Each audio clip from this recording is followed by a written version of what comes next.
Thank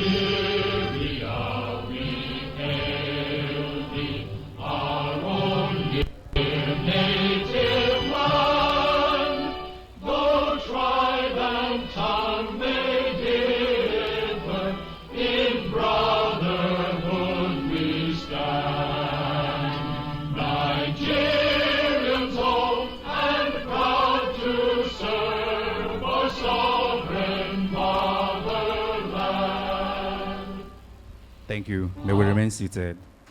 Distinguished ladies and gentlemen, members of the noble profession, respected members of the bench and the bar, policymakers, environmental advocates, students, and friends of justice.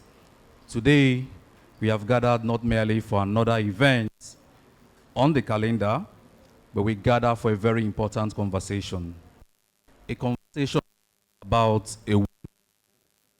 This wound has been visible in our community, whispered about in our streets, experienced by families, farmers, and future generations even. Yet, it remains one of the most urgent questions confronting our society. The question is indeed simple, but quite profound. What happens when the environment we depend on begins to collapse, and the consequences move beyond nature into the very fabric of the human society? When rivers become threatened, when waste overwhelms commercial centers, when ecological imbalance creates conditions for vulnerability, displacement, and conflict, the issue is no longer only about the environment. It becomes a question of justice. It becomes a question of accountability, a question of governance. Today, we stand at the intersection where law meets reality, where environmental responsibility meets public policy, where academic ideas must confront the lived experiences of our communities. The 5th edition of the Anah Center Memorial Colloquium is a platform created to honor the enduring legacy of intellectual excellence, justice, and public service, while challenging all of us to examine the pressing issues that define our collective future. Under the theme, the Anambra Wound, climate justice, ecological accountability, and insecurity. We will interrogate the difficult questions, examine uncomfortable realities, and explore together pathways towards sustainable solutions. This gathering brings together voices from the legal profession, environmental governance, security analysts, academia, and indeed the civil society, because the challenges before us cannot be solved by one discipline. And so as we begin these important conversations, with everyone present to listen with open minds, engage with courage, and reflect deeply. Because the future of our communities will not only be shaped by the decisions we make tomorrow, it will be shaped by the question courageous enough to ask. Welcome to the 5th edition of the Anah Center Memorial Colloquium. Welcome to the conversation where ideas will meet action. And welcome to where justice encounters the environment. Ladies and gentlemen, the stage is set, the voices are ready, and this conversation begins. It will therefore be my pleasure to welcome the chief host of this event, the chairman, NBA Onitsha branch, Afam Obi, to come give us his welcome remarks.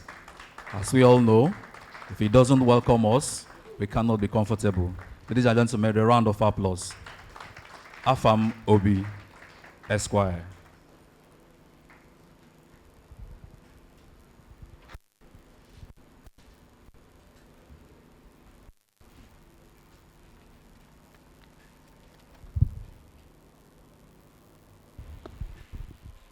Good afternoon.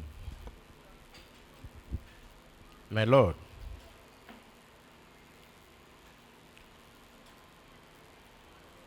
distinguished guests, the learner's sake,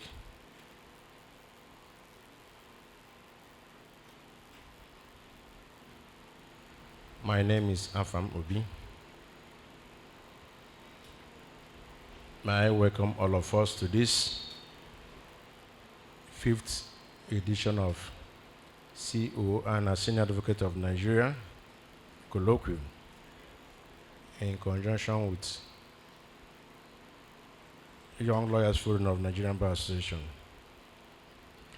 It is my profound honor and privilege to welcome you to the 5th edition of CO Anah San COLLOQUIUM. We are gathered here today not merely as practitioners of the law, but as custodians of society, advocates for the vulnerable, and defenders of the very earth we stand upon. We convene to integrate a theme of existential urgency, the Anambra Wound, climate justice, ecological accountability, and insecurity.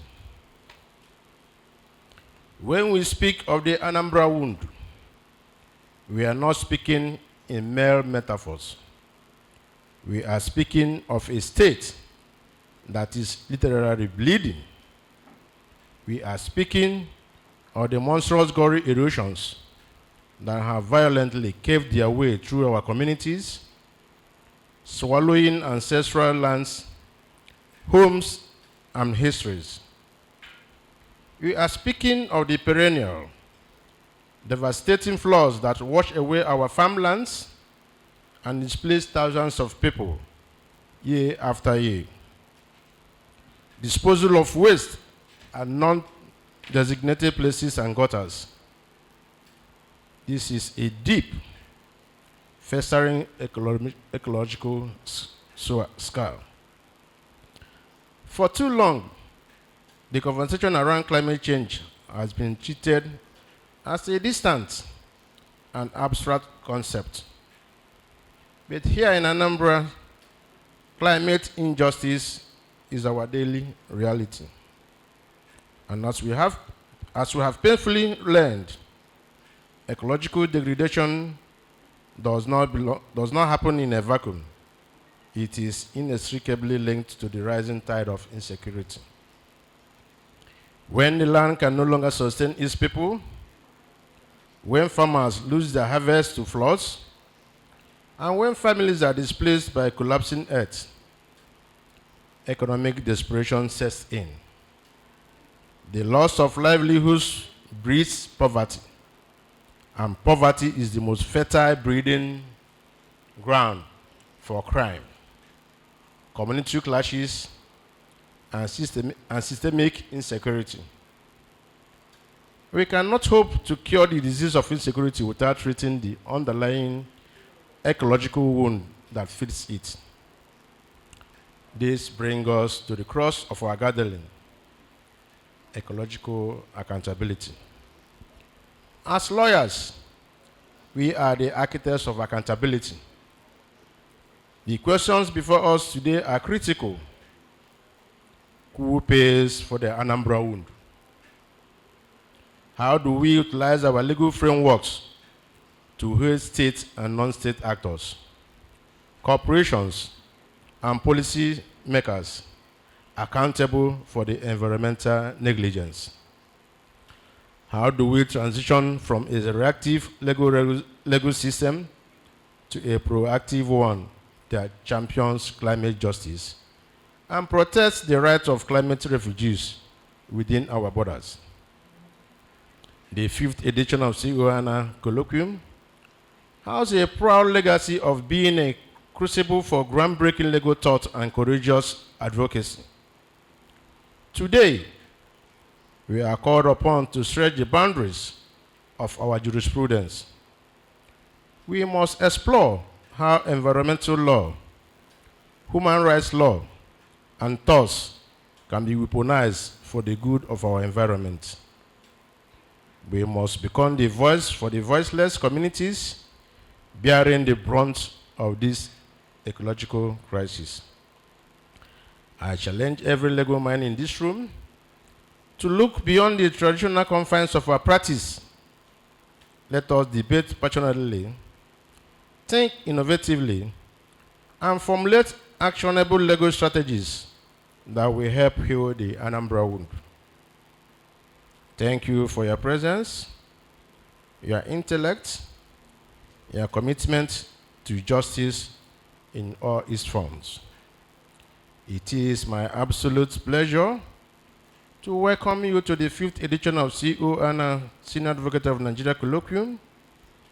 May we have a highly fruitful and transformative deliberations. Welcome, Afam Obi Chairman, MB Onitsha branch. Thank you.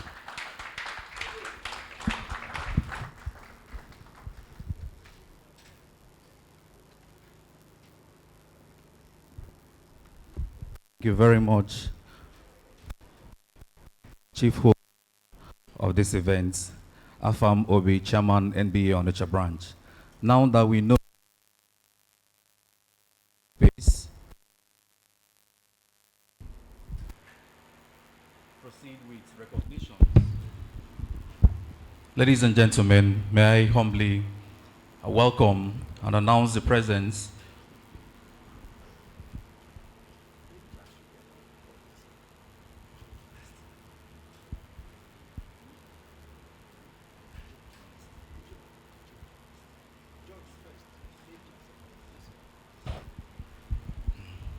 May I announce the presence of my Lord, the Honorable Justice D.C. Maduechesi, who will also double as the chairman of this occasion. Please, can we give him a round of applause? Thank you very much, my Lord. We all know my Lord is easily the most bar-friendly judex on the bench of the Anambra State Judiciary. He continues to extend his fellowship to us, and we are indeed immensely grateful. Thank you very much, my Lord, for coming. Ladies and gentlemen, we've also been joined by very eminent members of the bench. We have Professor OVC Ibeze, life bencher. Please, a round of applause for her.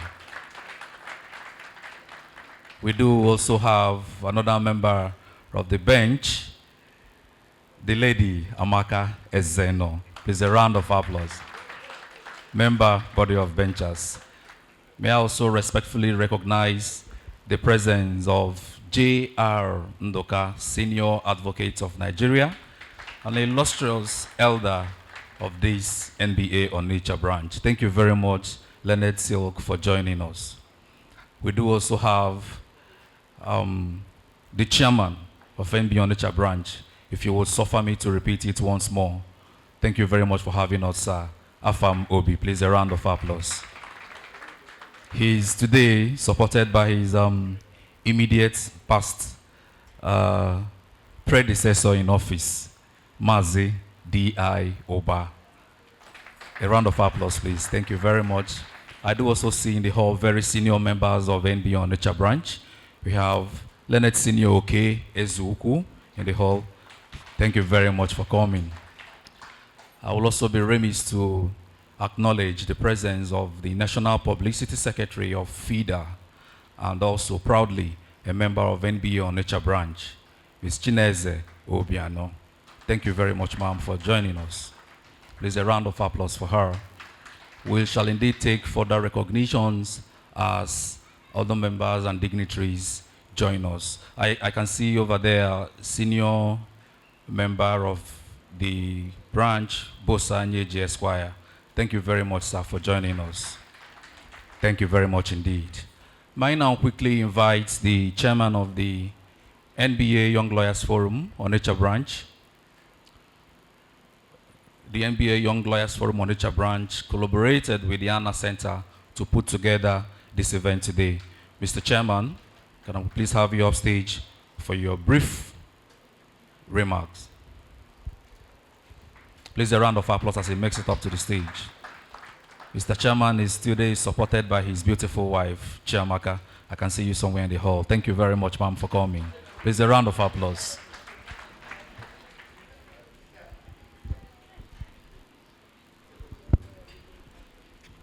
Thank you. Your Lordships,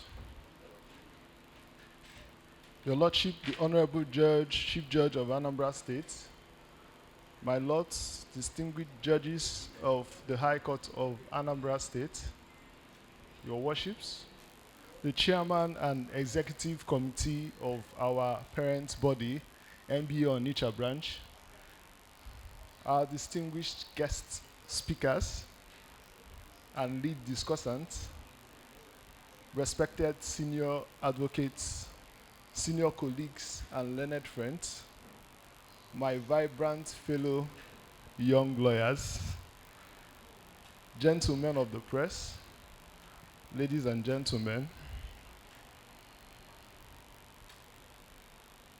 my lords, senior colleagues and friends, I must confess that as I stand before this assembly today, I am somewhat at loss for how best to anchor this conversation.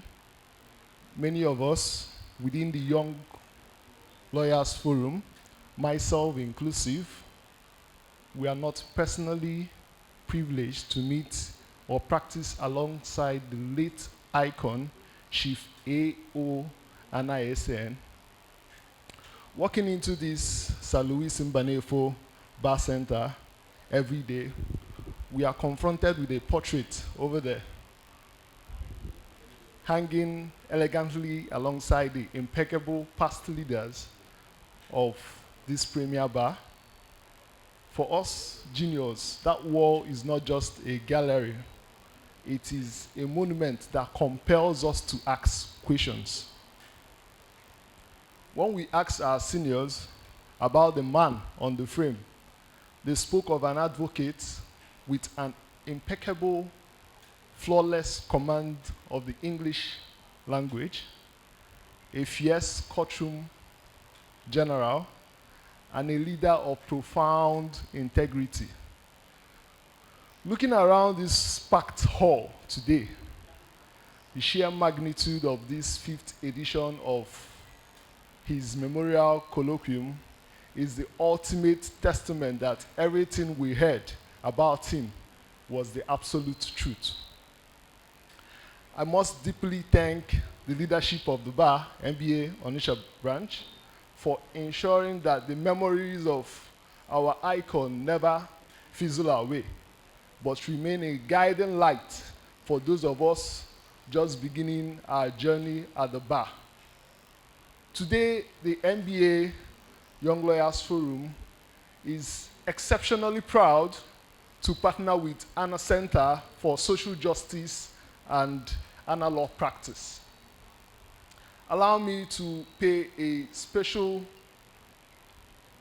fraternal tribute to my senior sister, Ms. Adeze Anah, the Executive Director of the Center. Her dedication, please a round of applause. Thank you. Her dedication to ensuring her father's legacy breeds actual societal transformation is unparalleled. Last year, during the MBA Annual General Conference, Adeze and I sat down to talk. Even though she had already been instrumental to the massive success of Young Lawyers Colloquium 2.0, where we hosted Professor Chidi Odinkalo, she looked at me with an intense, unmistakable passion. She spoke about the silent devastation of environmental and climate injustice ripping through Anambra State. She looked at me and said, Chukudalo, the young lawyers of Onitsha branch must start thinking ahead. You must carve a niche for yourself in environmental law. It is that very passion, that structural foresight, and her unquestionable desire to see young lawyers thrive that has gathered all of us in this hall today. Our theme for this 5th edition is heavy, is urgent, it is complex. The Anambra Wound, climate justice, ecological accountability, and insecurity. To my fellow young lawyers, I say this: look around you. The traditional fields of law are becoming increasingly saturated, but the environment, the very land under our feet, is bleeding from erosion, pollution, and systemic neglect. which in turn fuels the insecurity destabilizing our communities. Environmental law is the new frontier. Ecological accountability requires fresh, sharp legal minds to enforce statutory compliance and litigate for corporate liability. This colloquium is your roadmap to carving out that specialized niche. We could not have asked for more equipped crew to dissect this theme. We are deeply honored to have Dr. Ibrahim Musa, the head of legal at Nasria, whose institutional expertise will guide us through regulatory enforcement frameworks. We welcome CP Emmanuel Ojukwu, the provost of the Police Public Relations School, to connect the critical dots between ecological collapse and national security. And of course, we welcome our very own, a consummate legal practitioner, a system thinker, a proud asset of Onitsha Bar, Mr. Chuka Osianatog. Please, a round of applause. Thank you, sirs, for honoring our invitation. First, I return all glory to Almighty God for the gift of life, health, and the grace to see this day. My immense gratitude goes to the chairman of the NBA Onitsha branch, our able leader, Afamobi, and his untiring executive committee for their foresight, guidance, and fatherly support. To the members of my own executive committee and the brilliant, sleepless members of the planning committee, you have proven that when young lawyers unite, excellence is the only output. Thank you for making me look good.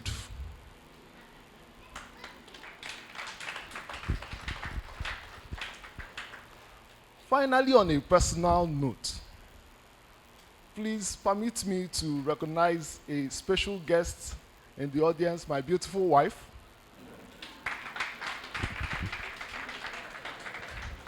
She's sitting right there.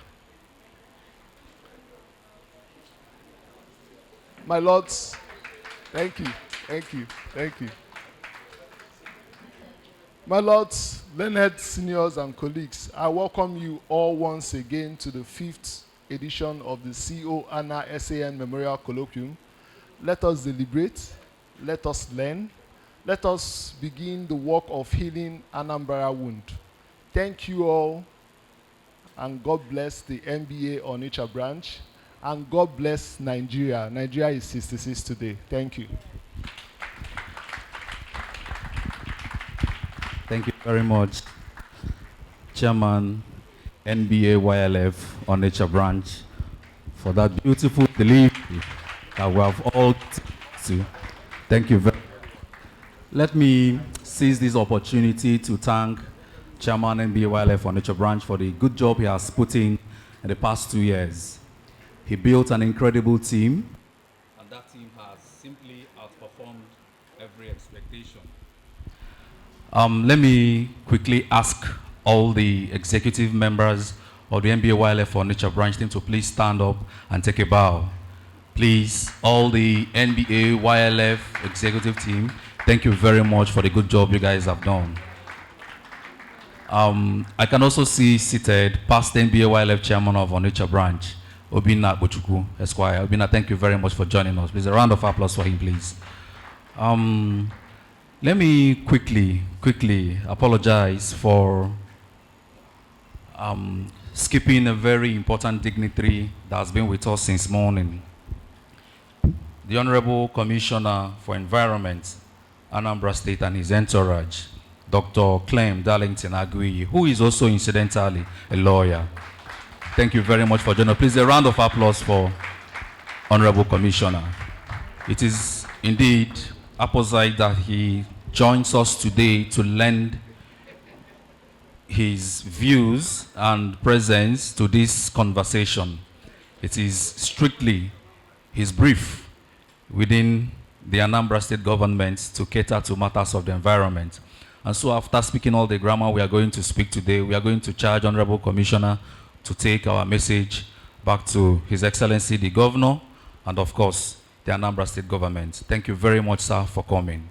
We indeed appreciate you. Please a round of applause once more for Honorable Commissioner and his team. I will also quickly acknowledge the presence of past Honorable the Attorney General and Commissioner for Justice of Anambra State, Honorable E.D. Chukwuma. Thank you very much, sir, for coming.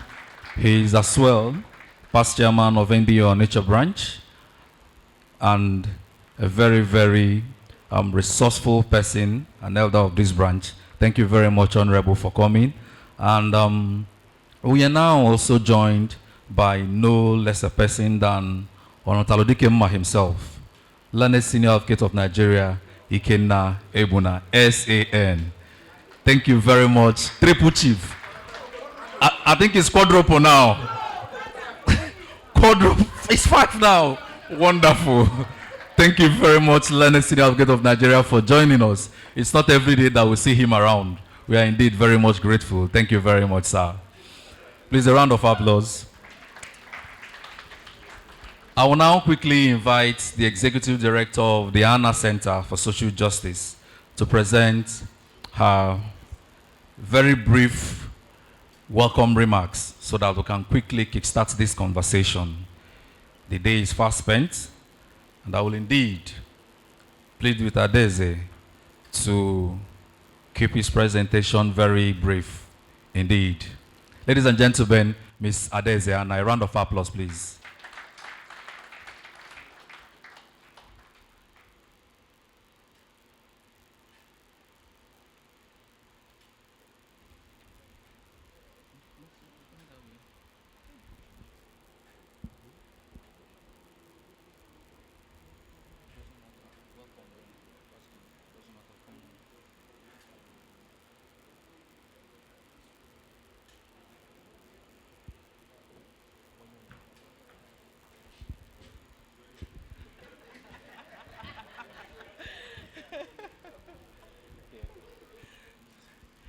Wow.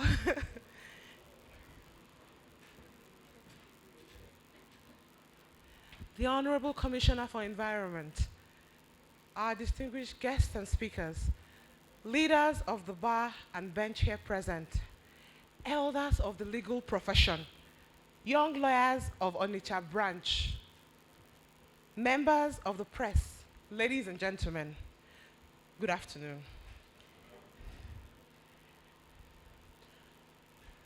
I rise to welcome you to the 5th C.O. Anah Memorial Colloquium, not merely as the Executive Director of the Anah Center for Social Justice, but as a daughter of Onitsha.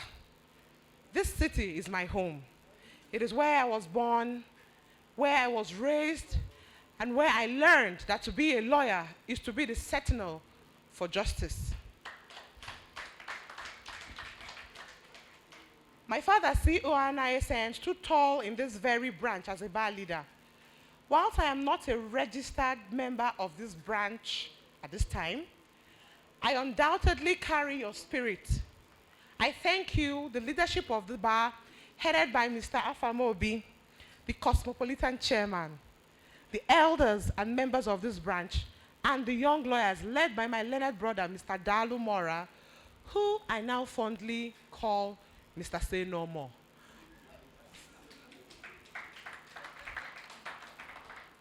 Thank you for participating in this program and in joining us in this poignant conversation in my father's memory. There is a wonderful irony in our gathering here today to speak of environmentalism. The modern international legal framework that governs environmental protection, the one that speaks of transboundary harms, of duty to prevent ecological disaster and climate justice, did not begin in Geneva. It did not begin in The Hague. It began here in Nigeria. I am speaking, of course, of the cocoa incident of 1988, the discovery of thousands of tons of toxic waste dumped in a small fishing village by Italian merchants. That single act of environmental terrorism sparked a worldwide uproar. It became the catalyst for the Basel Convention, the Bamako Convention, and a host of international instruments that now define the global environmental law regime.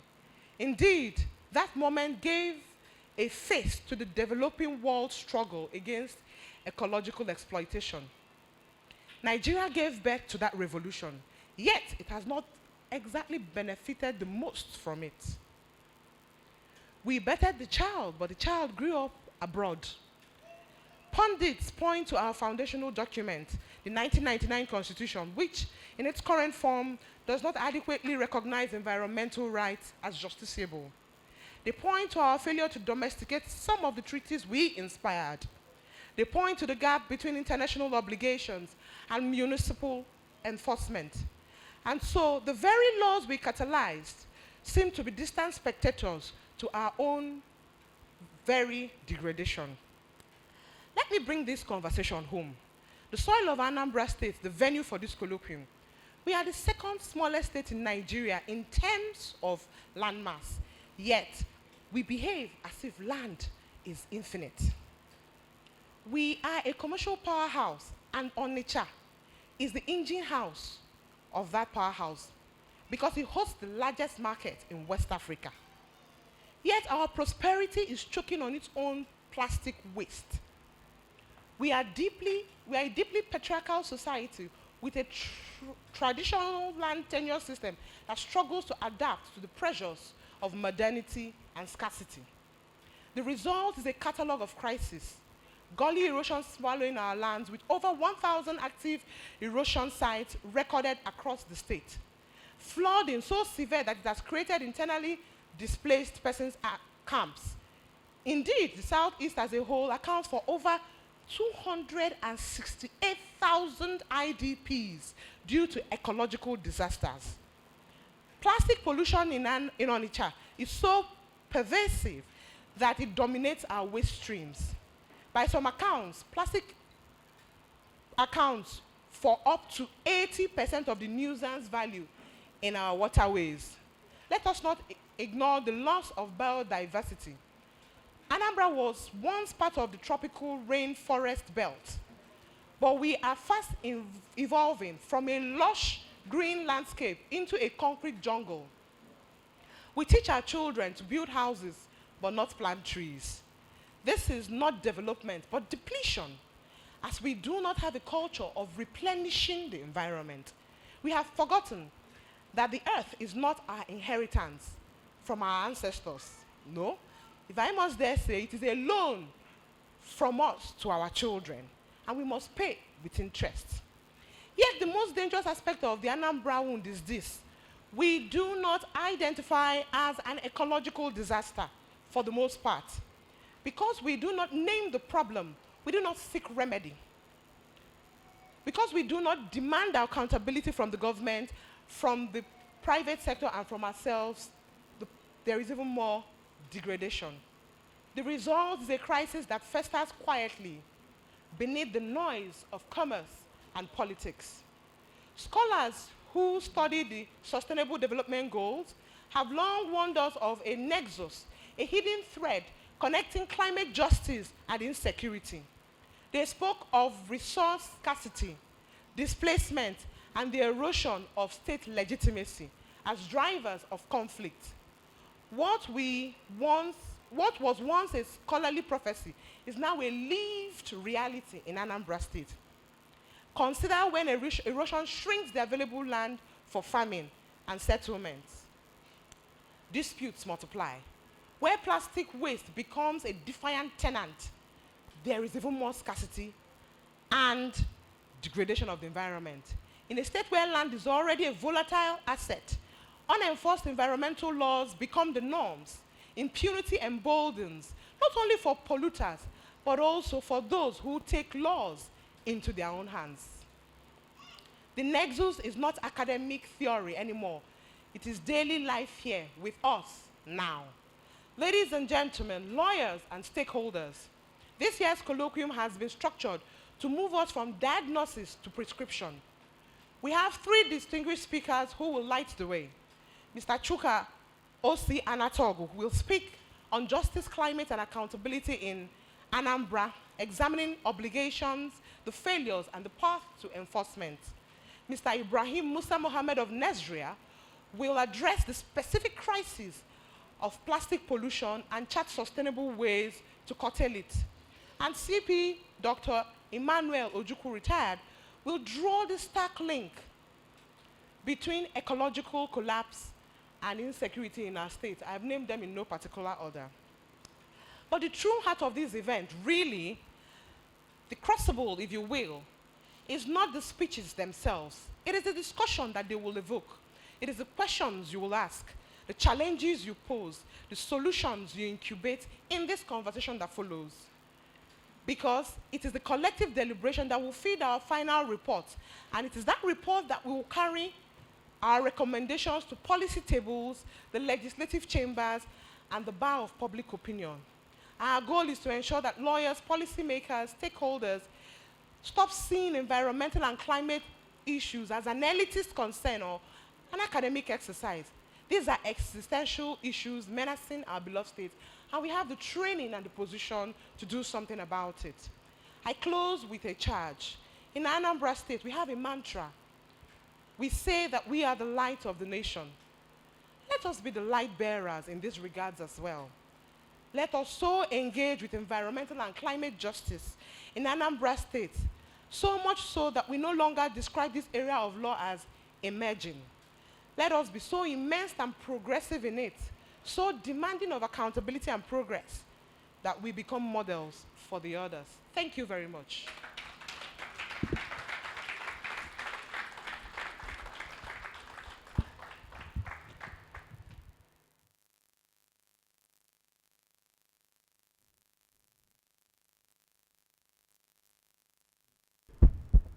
Thank you very much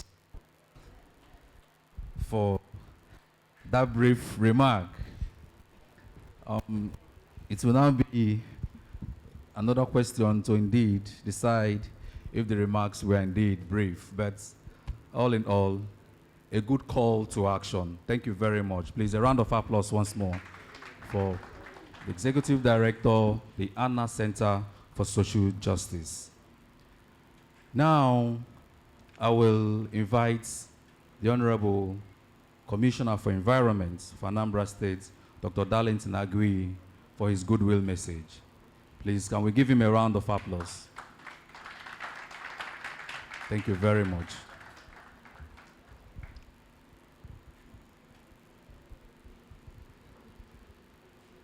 Please, can we keep clapping until he gets up here?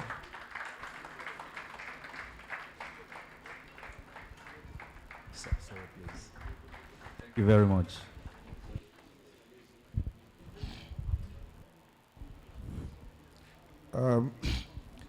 My Lord, this is Madu HSC. I recognize you. Learned Six, here present, members of Body of Benchers, distinguished members of Nigerian Bar Association, Onitsha branch, ably led by Afamobi Esquire, the former Attorney General of Anambra State. I cite you, sir. Adeze, the family and associate of late CEO Anah, I recognize you. Academics, environmental stakeholders, the Serikin Hausa, ably represented by the son, friends of justice, my lords, spiritual and temporal, I greet you all. I stand before this gathering with deep humility and resolve. We meet today not merely to honor the memory of CEO Anah, a towering legal mind, a fearless advocate, and a son of Anambra State, but to answer the question his life posed to us: what does the law own the land? And what does the land demand of the law? The theme of this year's event, Anambra Wound, is a case for moral and legal justice, because indeed, Anambra bleeds. From the gaping gullies of Nanka and Oko, to the submerged homes in Obaru and Anambra West, to the choked drains of Onitsha and Oka, our state bears wounds that are ecological, economic, and existential. Environment is Anambra's #1 existential problem, and yet I don't see us treating it as such. My dear people, this is not fate. It is the consequence of decades of ecological neglect and impunity. Unregulated sand mining, illegal deforestation, reckless urbanization, and abandoned remediation obligations have turned nature against us. The Niger and Anambra River no longer just nourish, they destroy. Our farmlands no longer just feed, they vanish. The late CEO Anah taught us that justice delayed is justice denied. Today I say, ecological justice delayed is generational doom. The Anambra Wound cries out for both moral reckoning and legal remedy. The law must begin to speak for the land.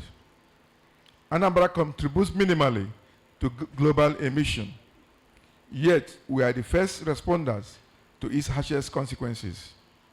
That is the injustice of climate change. For lawyers in this hall, climate justice is not an abstract. It is a breach of the social contract. It is when a farmer in Anambra loses his cassava to flood and has no legal pathway to compensation. It is when entire communities in Nzam are displaced by erosion and flooding, while EIA certificates are sold like commodities. We must therefore expand our jurisprudence. Environmental rights are human rights. The right to life under Section 33 of 1999 Constitution is meaningless if the land that sustains the life is allowed to collapse. We need class actions for ecological damage. We need enforcement of the Nigeria Act, the EIA Act, and Anambra's own environmental laws. We need courts that treat gully erosion as admissible evidence of negligence, not an act of God.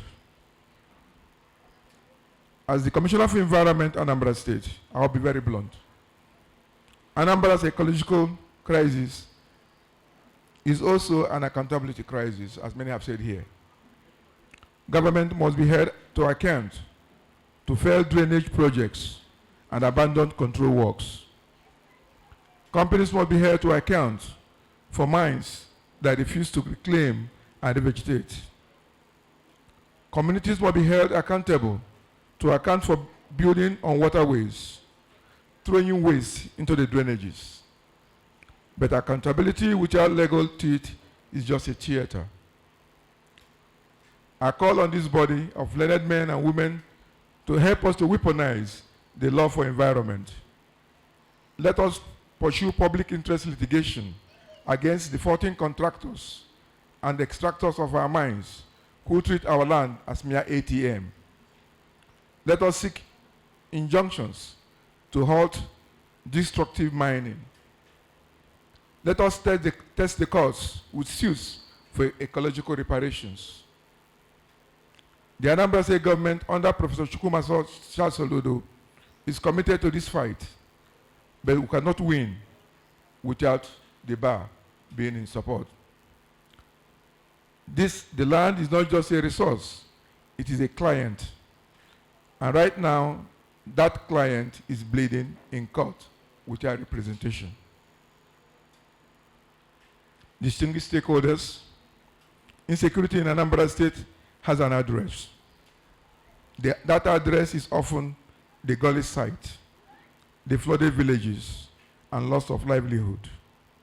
When erosion takes a family's land in Ekusigo, A young man loses more than property. He loses his stake in the community.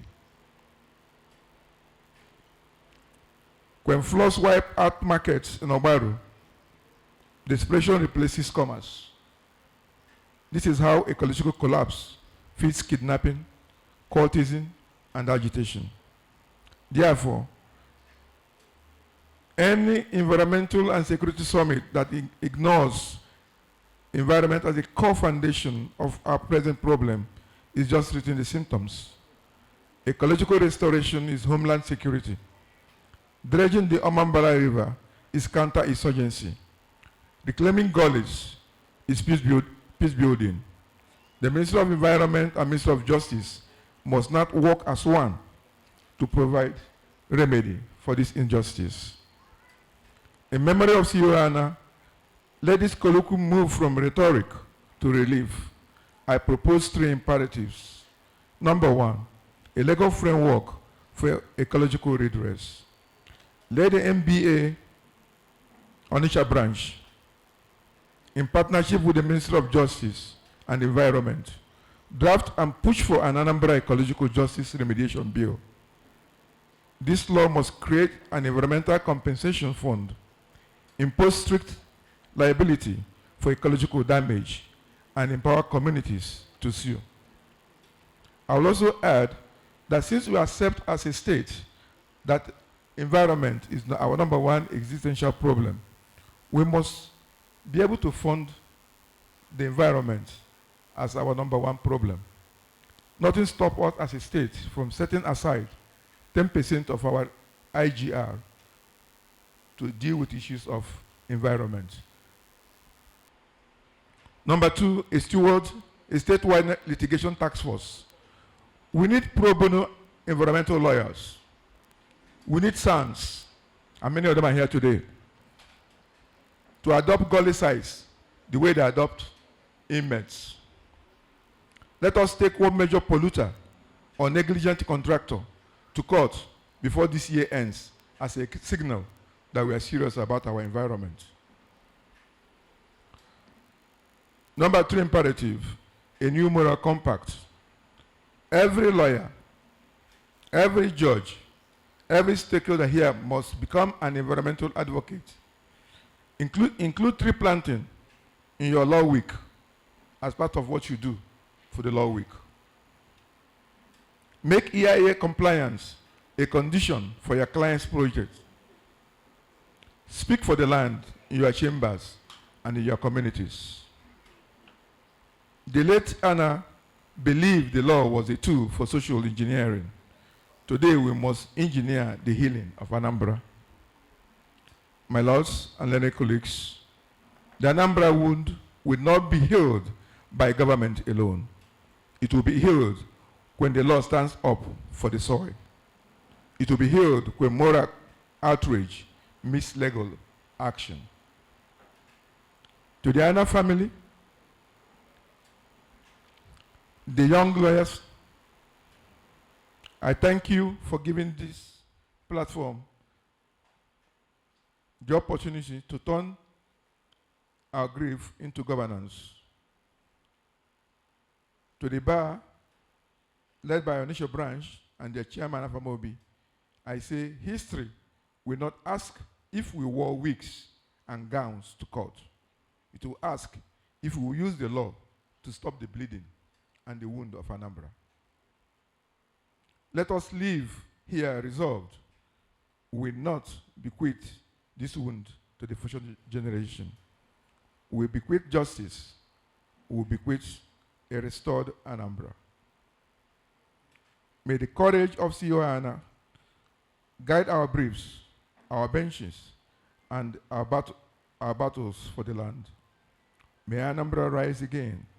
May justice run down like waters and righteousness like a mighty stream.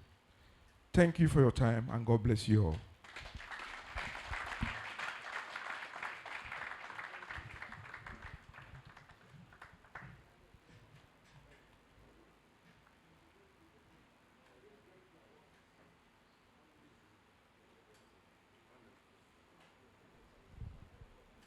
Thank you very much, Honorable Commissioner, for that beautiful goodwill message. Please, a round of applause once more.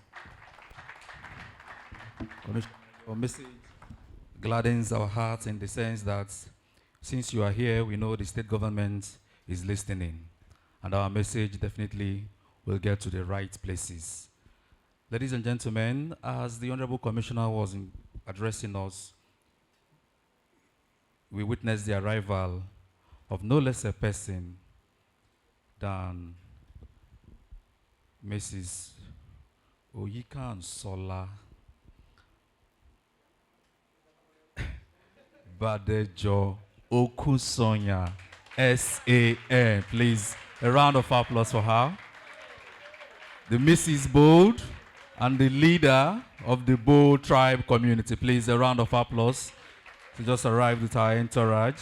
Let me also quickly welcome Chief Ada Udobi Osodieme, the Field Marshal. Thank you very much for sustaining these efforts. We are happy indeed to have you.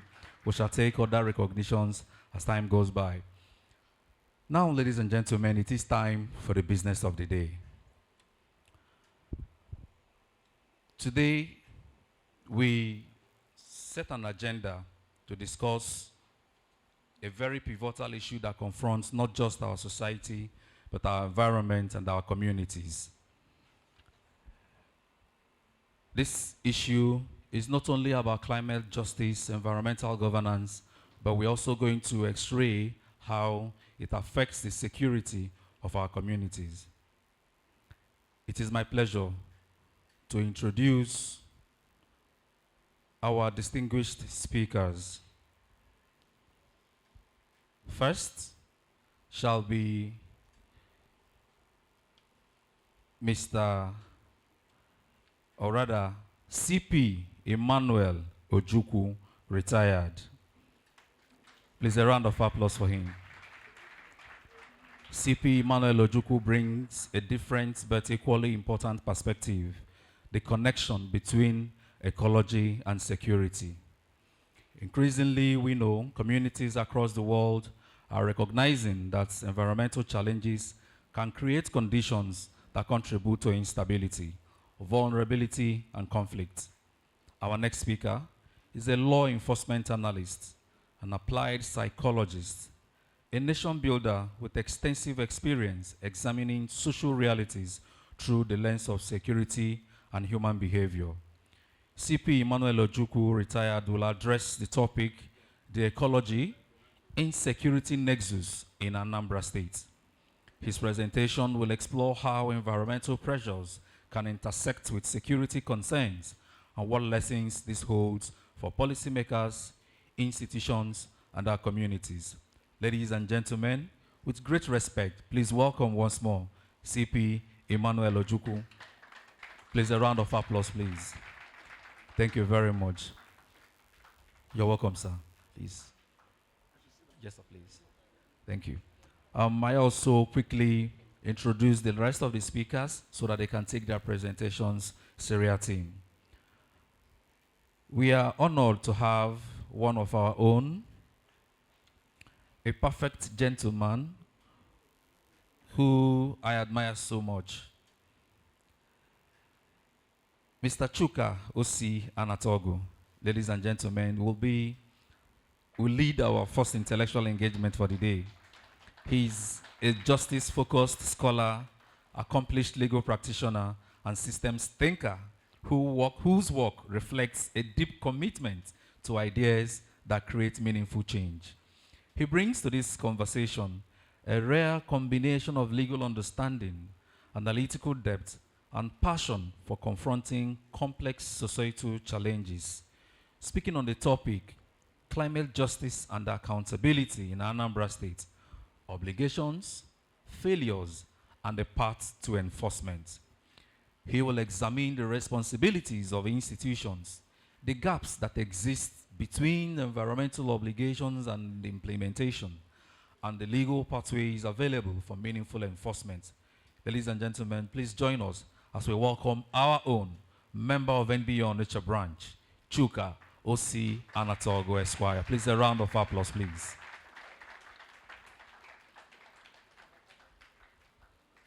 The last speaker, but indeed not the least, will take us from the legal framework to one of the most visible environmental realities affecting our communities, plastic pollution. Plastic waste has become a defining challenge of modern urban life, affecting commercial centers, drainage systems, public health, and the sustainability of our communities. Our next speaker is an environmental law expert, a waste management reformer, and policy and communication strategist whose work focuses on translating environmental challenges into practical solutions. Speaking on the topic, plastic pollution in Anambra's commercial corridors, he will examine the realities of waste management, the consequences of environmental neglect, and the possibilities of sustainable transformation. Ladies and gentlemen, please welcome, with a rousing ovation, Ibrahim Musa Esquire. Please, a round of applause. Thank you very much, ladies and gentlemen. And it will also be apt to also ask the Honorable Commissioner for Environment to also come up stage. This discussion, like I had earlier mentioned, falls squarely within his brief. He is going to be the lead discussant. Please, a round of applause, please, for Honorable Commissioner. Therefore, with the kind permission of the Chairman, my Lord, the Honorable Justice D.C. Maduechesi, I will now invite our first speaker, CP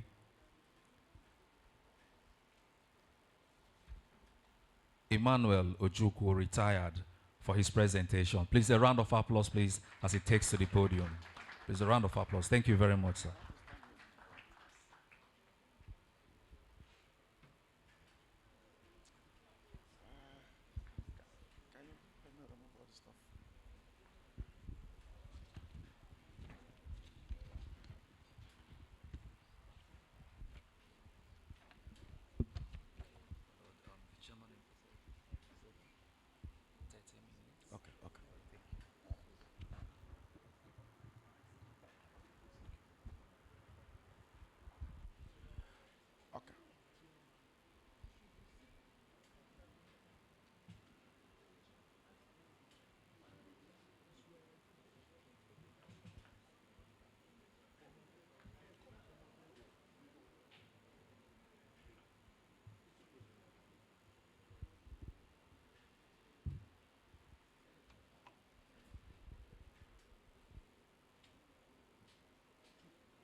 May I start by thanking all of you. As a way of remark, today is CO Anah Center colloquium. But I must have to say this before the CP retired. Say something about what we are doing today. I recognize the fact that CO Anah, of blessed memory, and Onatradike Mma, the senior advocate, the three, how many chiefs? 5. Huh? Queen, please, just stand up for them to recognize you. Yes. 1991 to 1994, CO Anah was the chairman of this great bar, and the senior advocate of Nigeria was his secretary. And they registered me as a member of this bar. I must have to recognize that fact. And I must have to thank, before the CP says something, Ada, just one word for you. Only one word. Those who do not understand Igbo, please go to the nearest neighbor who is an Igbo person to know what is there. I will tell you this. Nwa akonakwe mmadu. Please, if you don't understand, ask somebody. Nwa akonekwe mmadu. Whether nwa or nwoke ya akonekwe mmadu.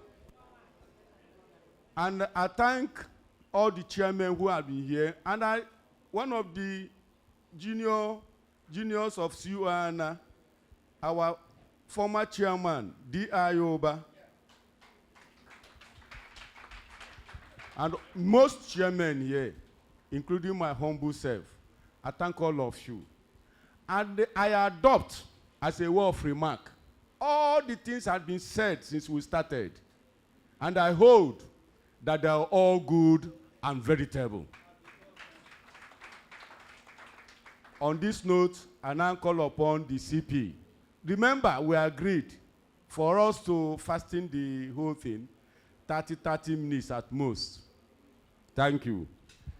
Thank you very much, the distinguished chairman of this occasion, the Honorable Commissioner for Environment, senior members of the bench, and the bar, chairman of NBA Onitsha branch, the NBA Young Lawyers Forum,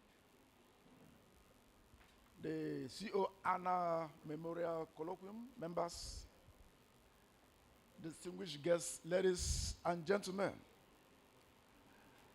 Let me start by saying that I see concerned citizens who have assembled here this morning at the 5th edition of the CO Anah Memorial Colloquium in honor of a renowned Nigerian legal practitioner. I also see men and women who care about the state of insecurity that has bedeviled our dear country, Nigeria, for many years. So our great sensibilities, the Christian Association of Nigeria has declared June 12th from today to June 14th as a solemn period of national prayers for divine intervention concerning the grave insecurity in Nigeria. As a matter of fact, Sunday the 14th of this month has been tagged Black Sunday.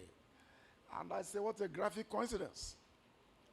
While making this declaration, the CAN president, he admitted that prayer alone is insufficient to address the country's worsening security situation. He stressed the need for concrete action on the part of government and citizens to curb the ongoing onslaught on the hapless citizenry. So I agree with him that soaking rosary in water, no matter for how long, will not drown our current insecurity realities and worries. So let me say that at the outset, we need to suggest very concrete ways to deal with this issue, if only in honor of our deported senior advocate of Nigeria. We must engage in a holistic scan and analysis of the causative factors of insecurity, identifying the nexus between environmental issues and criminality, then isolating prescriptive remedies to curb the menace and restore peace to our motherland. So what a privilege it is for me to be counted among concerned citizens in the Anambra and the environmentalists to lend their voice to this discourse. I'm indeed very grateful to the organizers, the Young Lawyers Forum of the NBA, and in particular, Ms. Adeze Anah Wanyibunwa, the Executive Director of the Anah Center for Social Justice, for considering me worthy of this honor. Undoubtedly, our assignment this morning is quite elephantine and lumbering. Ndibo have a saying, notwithstanding, we shall consume the elephant bit by bit.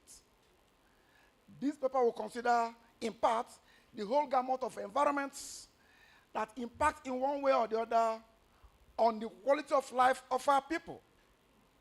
Then we'll run around a number of issues, and with momentum gathered, we will tell ourselves the truth that how we manage the ecology bequeathed to us impacts heavily, not only on human security, but also our food security, health security, environmental security, and economic security.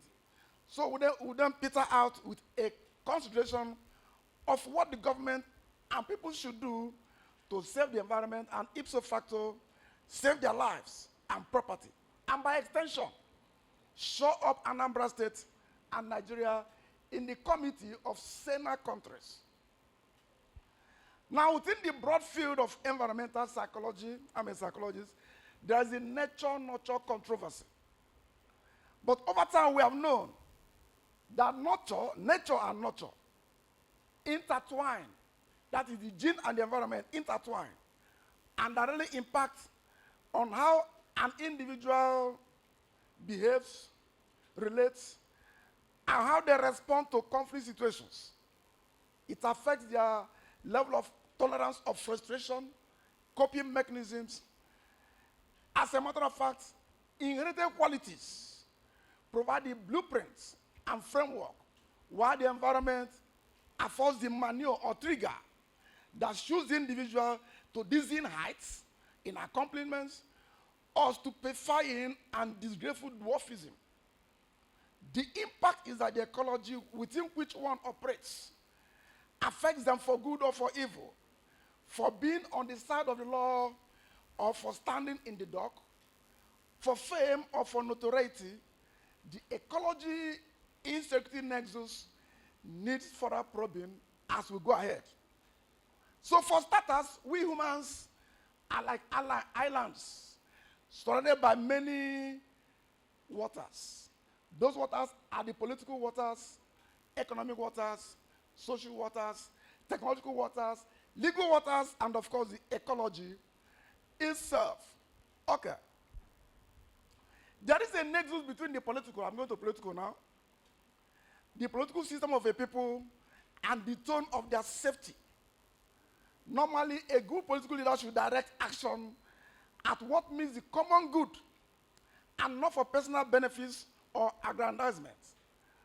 But where the leadership or the politics, where the leadership recruitment process is grounded on more money, more wins, the chances are high that a round peg will, for a tenure, be struggling to find space in a square hole.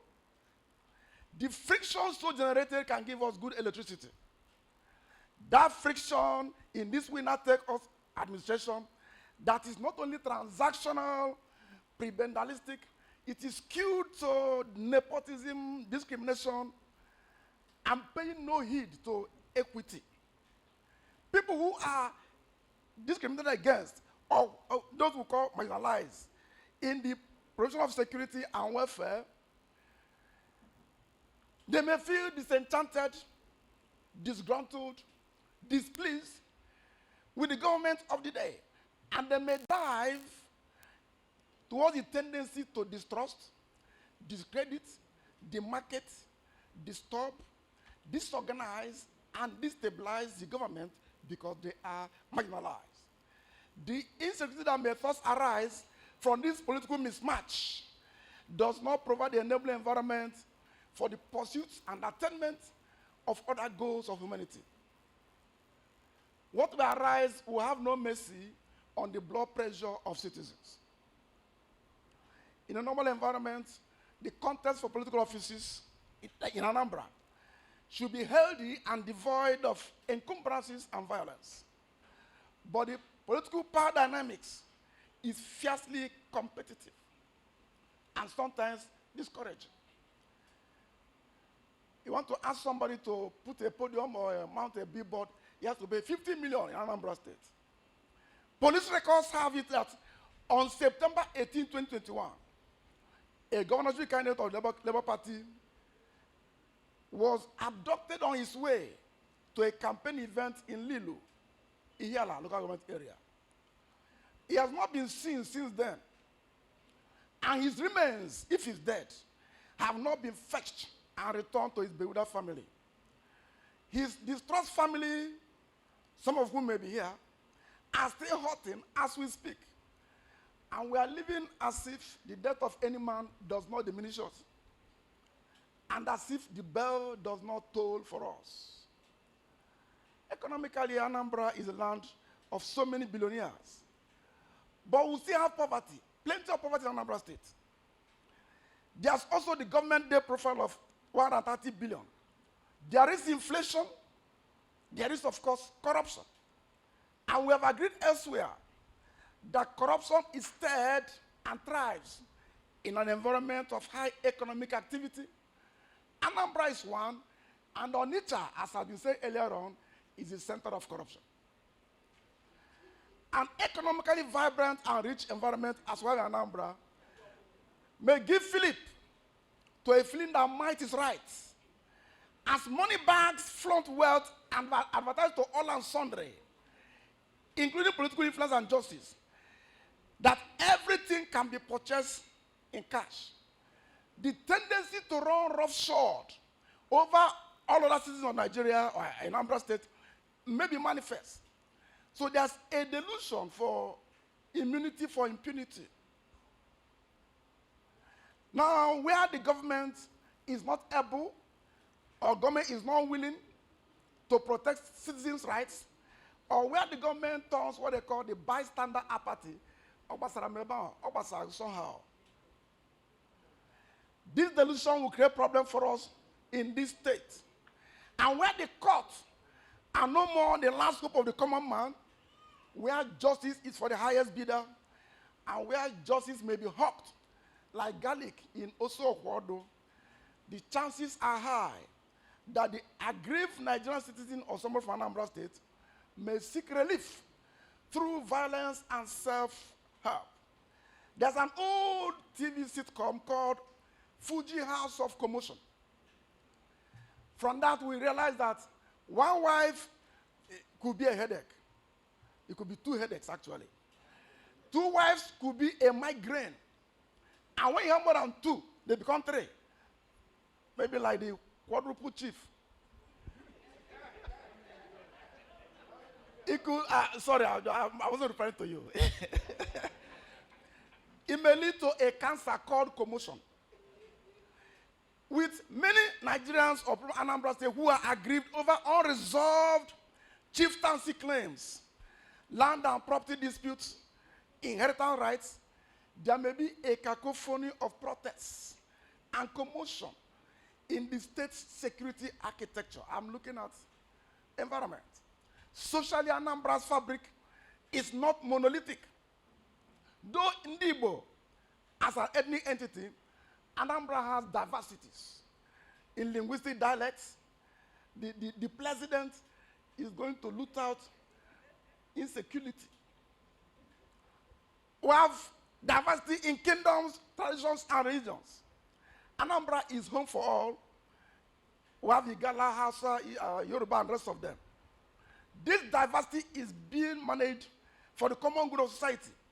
But we are not ignorant of a suspicious cloud of discrimination or favoritism in the representation of the two dominant Christian religious groups in Anambra State in terms of appointments and government patronages. To even consider the idea and execute a frontal attack on any of the fivefold ministries of Christ is an unwelcome excursion that, if not properly addressed, may create interdenominational rivalry and open a window of distrust and sensitivity to government policies, pronouncements, and body language. The dissonance so generated may distract harmonious coexistence and dampen the Igwebike and Idino to zeal necessary to confront a common external threat. Let me go to social events like marriages and funerals. While they satisfy cultural and traditional demands, they often turn to avenues of competition in the display of material wealth, no matter how obtained. Law enforcement have severally flagged such display of money. When such is originated by ubiquitous social media and dramatized in movies like in Nollywood, this inappropriate behavior have a tendency to infatuate the impressionable minds of the youth, who may turn to criminality as a doorway to replicate such adult delinquency. The administration of criminal justice in Anambra State has not been bettered. It has not improved the practice of law, both at the bar and at the bench. We have argued elsewhere that the criminal justice system is a rule of law chain that involves the legislature, the police, judiciary, and the prisons. It should be called prisons, not correctional center.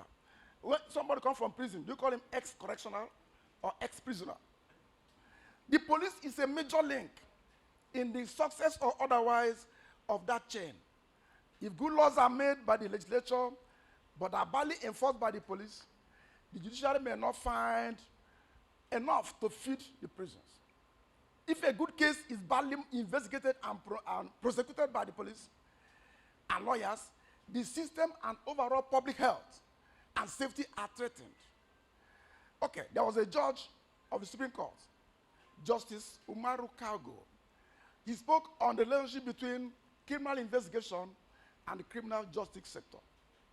He said that there's no doubt that in all criminal allegations, investigation plays an important part, and it will make or mar subsequent criminal proceedings.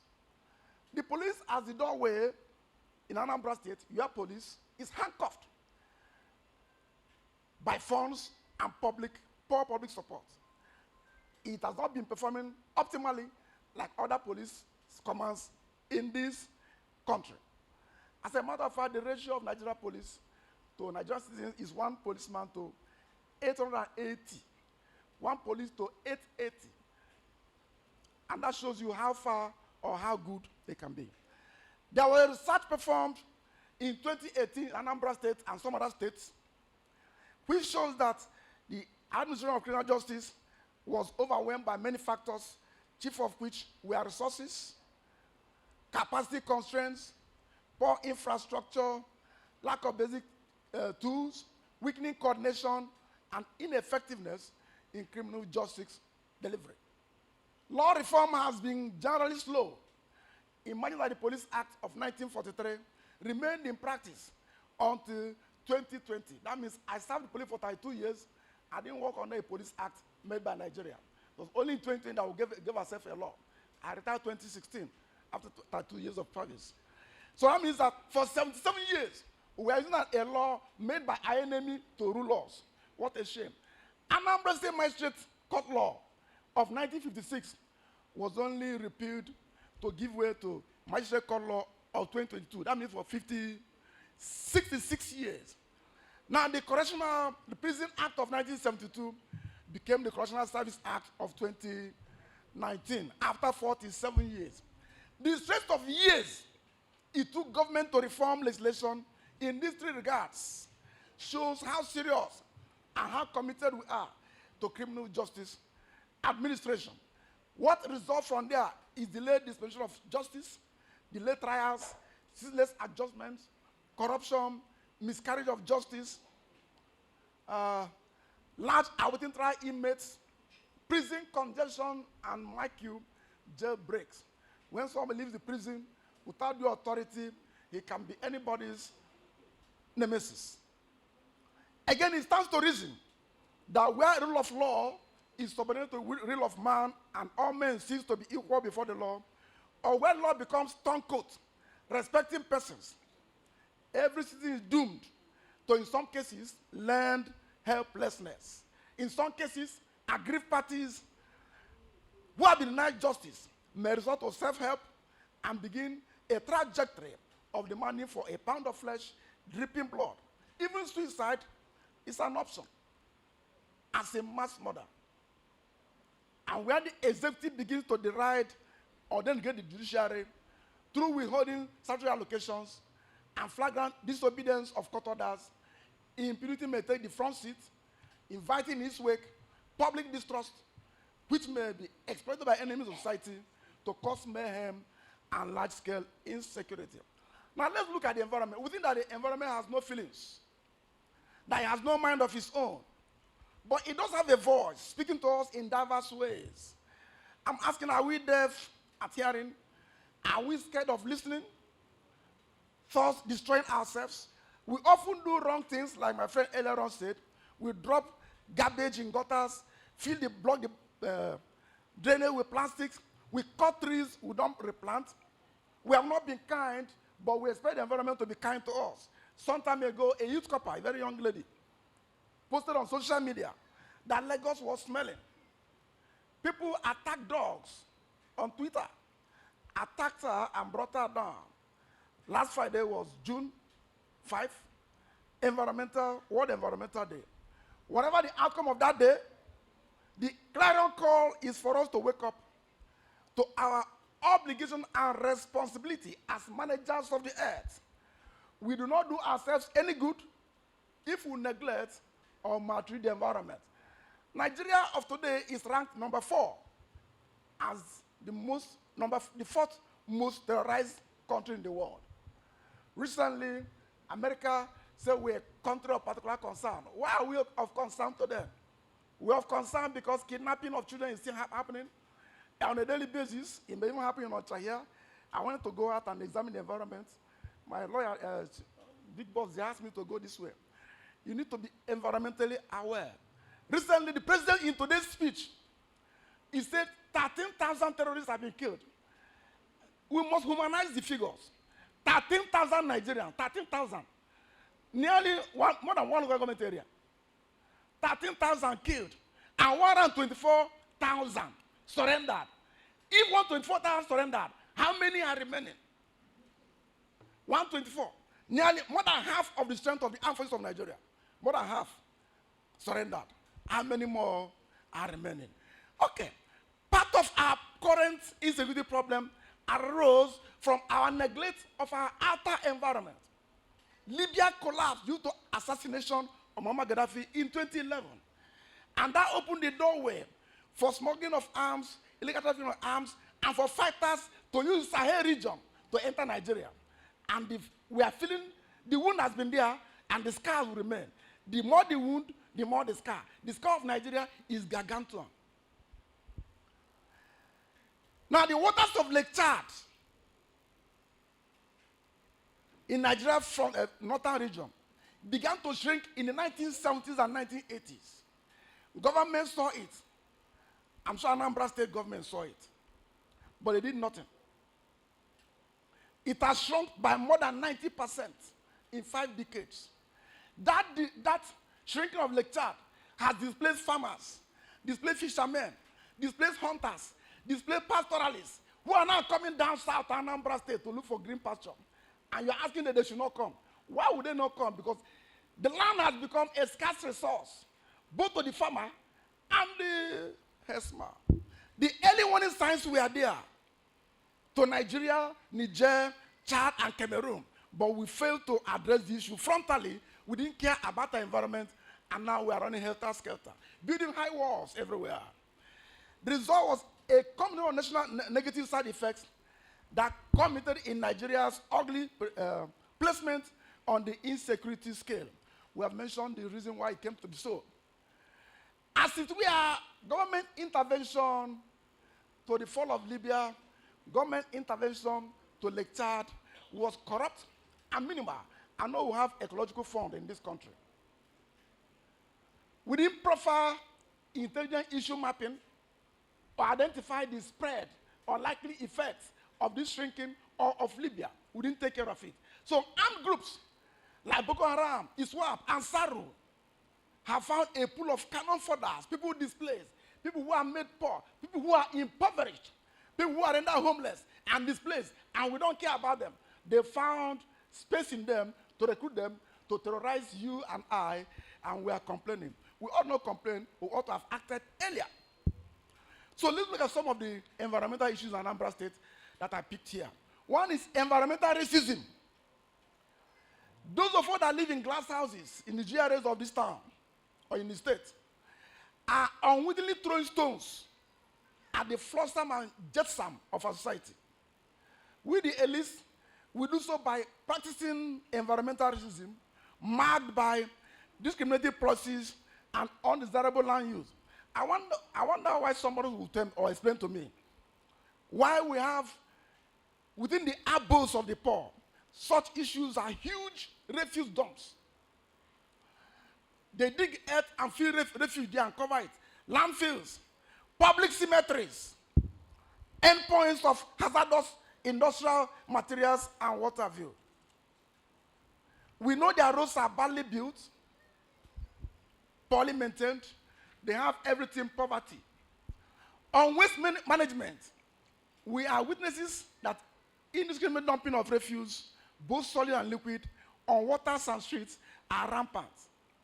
And looking at the back end of waste management, there's a way you weaponize waste management.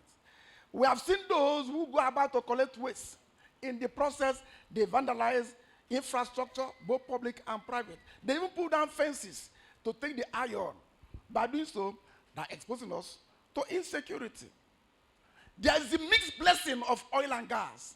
Anambra some time ago jumped into a league of oil-producing states and began to benefit from 13% derivation. But there's a Pyrrhic victory in that. Because as an oil-producing state, there are environmental consequences such as oil spills, issues that affect the land and aquatic ecosystem, industrial activities. As an aside, the presence of oil workers that have money, they begin to compete with local boys and girls in who gets more women, and it's a source of conflict, we must know.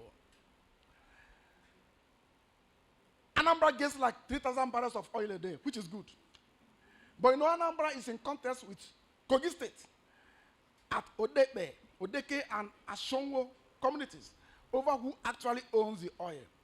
And so we have accompanying communal armed attacks involving big weapons, resulting in fatalities, widespread destruction of property and arson, and the mass displacement of our people.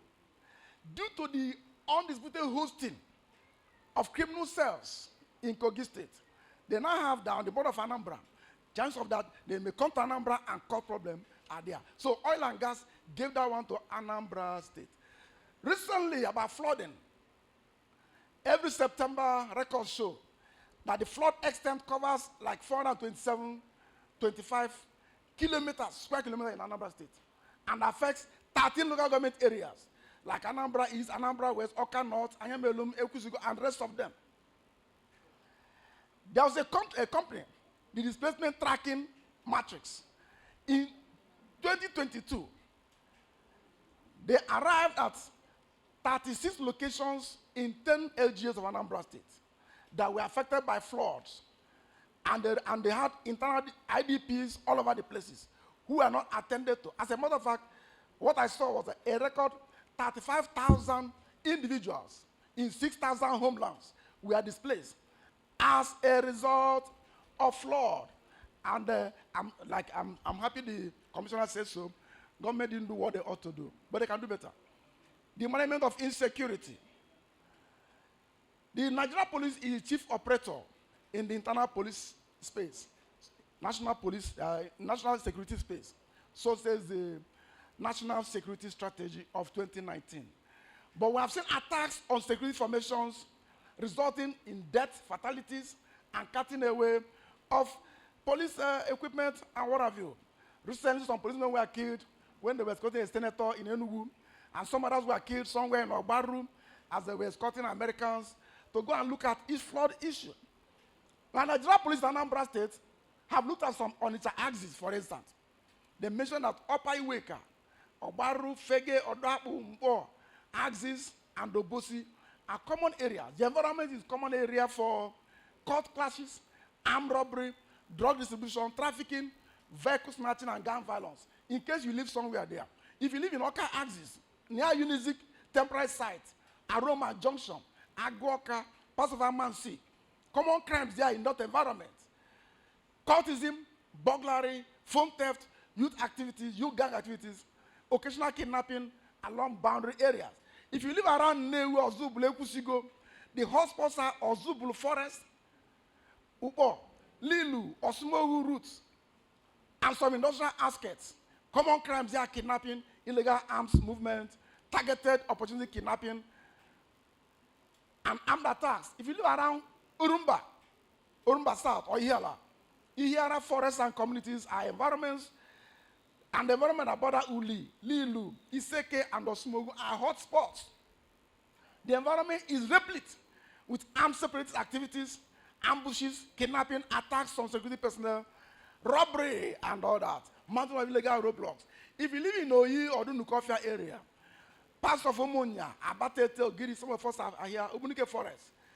In this axis, common crimes include cultism, armed robbery, drug peddling, criminal camps hidden in forested areas. If you live in Ayamelu, Anambra West, these are river crossing points. There are settlements for illicit armed trafficking, theft, and other. Now, looking at communities along the river banks who have violence and kidnappings on the waterways, they are part of the broader insecurity problem in Anambra State. We have issues around Omambala River bed, River Niger bed. We have issues around this river now, Osakwe River, and all that. All these areas, these river beds provide enough foliage to give cover to criminal elements. When I was Commissioner of Police in Kogi State, we got government to come and clear bushes along highways because bushes give a cover to criminal elements to bring an attack. If a surprise is an element of attack, if you tell me that you come to attack me today, 12 noon, by 6 a.m. I'm up prepared. But they bring surprises, jumping out of bushes to attack people. If you remove those bushes, those trees, along those areas, even though it affects we are trying to have more trees. But if the tree become a problem to human being, you must stop them to remain a manager of trees. So police and security agencies have always clashed with criminal elements in those areas. In the process, there are collateral damages. People die, people get wounded, people's houses are burnt, and people are displaced. Some areas of environment listed by the police, poor street lighting, abandoned and uncompleted buildings. So many buildings are completed but abandoned. Out of fear of security, they run away.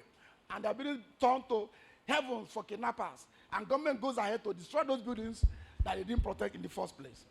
We have dense forests, bad road networks, urban congestion, drug abuse, lack of CCTV, of course, boundary problem, gully erosion. Somebody has mentioned that earlier on. We know all of that. We have sand mining. Sand mining. You cannot rob Peter to pay Paul. We keep spoiling our faces every day. You dig sand to build a house, and the house collapses due to erosion. So who is at fault? On ecology, poverty, and crime, I'm going to round off here.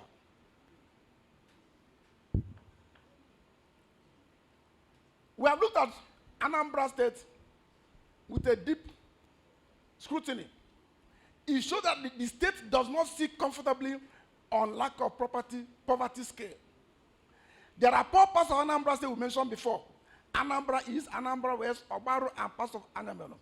Some of these areas suffer disruptive economic and social lives. They have internal displacements with little or no government succor. They are vulnerable to poverty as nature and poor government interventions have impoverished them. In addition, slums in Oka, Onitsha, Ihiala, and Obosi grapple with acute infrastructure deficits, extreme youth unemployment, violent crimes. If you look further at Oka, Nnewi, Ihiala, and Obosi, who are notorious for drug abuse, intercorp clashes, gang violence, public shootings, banditry, highway robberies, the environment speaks volumes as to predisposing or precipitating factors of crime. I'm happy that Okpoko, I call it Okpoko, but it's Okpoko. Before the recent government intervention, Okpoko was notorious for petty thefts, carjacking, vandalism, prostitution. That Okpoko means the ugly man at the beautiful gate of Onitsha.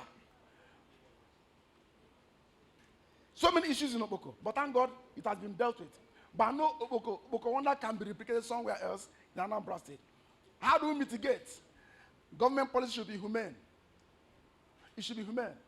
National security strategy should be humane. It should not be only state-centric. It looks at the state as the thing that will survive. Others may die. That's not a good strategy for Nigeria. We must look at human beings. Part of that humanness is to fell trees I've mentioned before. Also, Section 16A of our new constitution talks about food security. That means that it should be respected and implemented beyond the confines of the paper. strategies should be worked out to guarantee food security in the nation. National Management Agency, NEMA, has recommended the need for Anambra State to have an efficient flood monitoring system. That has also been recommended by researchers, HKM and co, who are asking that we should use remote sensing to geolocate areas prone to crime, prone to flood. And we keep asking what has happened to the ecological fund. We should repair roads. Besides, there should be greater attention and funding to infrastructure deficits confronting the criminal justice system in this Anambra State. Some time ago, we saw that the DPP was not being funded. The office was ramshackle, no equipment. They are not being paid good money to do their job. Where they cannot prosecute, what happens to criminals? They get recycled and affecting all of us, and we are complaining when we have not done the needful. There should be attention to funding I mentioned before. Enugu State have provided good security surveillance in their state, as I read in the papers. We can do that to provide deterrence, denial, delay, and even detection for criminal elements. There's nothing wrong in copying good examples. Copy the example of Enugu State. It's a state as good as Anambra State. We should also adopt, finally, a problem-solving approach and look critically with binoculars and magnifying glasses at what makes us the way we are and why we have so much crime in Anambra State. We must urbanize with careful consideration. We must practice our tradition and culture and try and remove the social menace called Ibuteike. If Ibuteike, then you can do whatever you like. That should not be. So I want to thank you all for giving me this opportunity, and I do hope that subsequently, as we deliberate, we shall come. Thank you, Commissioner. Thank you for speaking on the ecology insecurity nexus in Anambra State, how environment collapse fuels violence and instability. Without much ado, I'll have to call upon, all the questions will be asked after all of them must have delivered their lectures. I will call upon Chuka, our own Chuka. You have 30 minutes. He will be speaking on climate justice of accountability in Anambra State, obligations, failures, and the path to enforcement. Chuka, 30 minutes. Your time starts now. Thank you, my Lord. Good afternoon. My topic has already been introduced, and to delve into it straight away, we need to understand the climate change impact in Anambra State. To do justice to that, we all know that technological advancement is one of the benefits of civilization. And on the one hand, Industrial Revolution brought us a lot of benefits, like the cars we use today, the airplanes we fly, the ships we use, and so on and so forth. But then there is a downside to it, the use of fossil fuel. And then that in itself, while it brought solution, it brought this problem as mentioned. The carbon dioxide our vehicles burn eventually is emitted to the atmosphere. Each of us inhale the residue of what goes into the air, which affects our health. There is, of course, the crude oil that could also, when it comes in contact with the water bodies, we're all doomed for it. There are hazardous wastes. All of these things affect our environment negatively. Eventually, like the carbon dioxide we mentioned earlier, it helps to drive the temperature of our dear Earth, leading to global warming. And not so long ago, around 2012, we saw an unprecedented dimension of this global warming thing, which leads to the rise in sea levels when we encountered or experienced flooding in parts of Anambra State.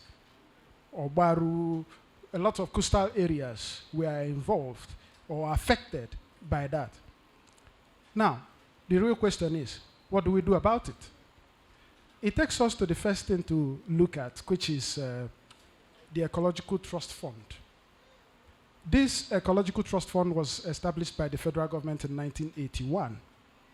And by it, 1%, as it were, I understand presently that it has been increased by executive order to 2% of what accrues to the federal government in the federation account is set aside for Ecological Trust Fund, which is usually applied for the management and restoration of damages caused by natural disasters like erosion, flooding, and desertification.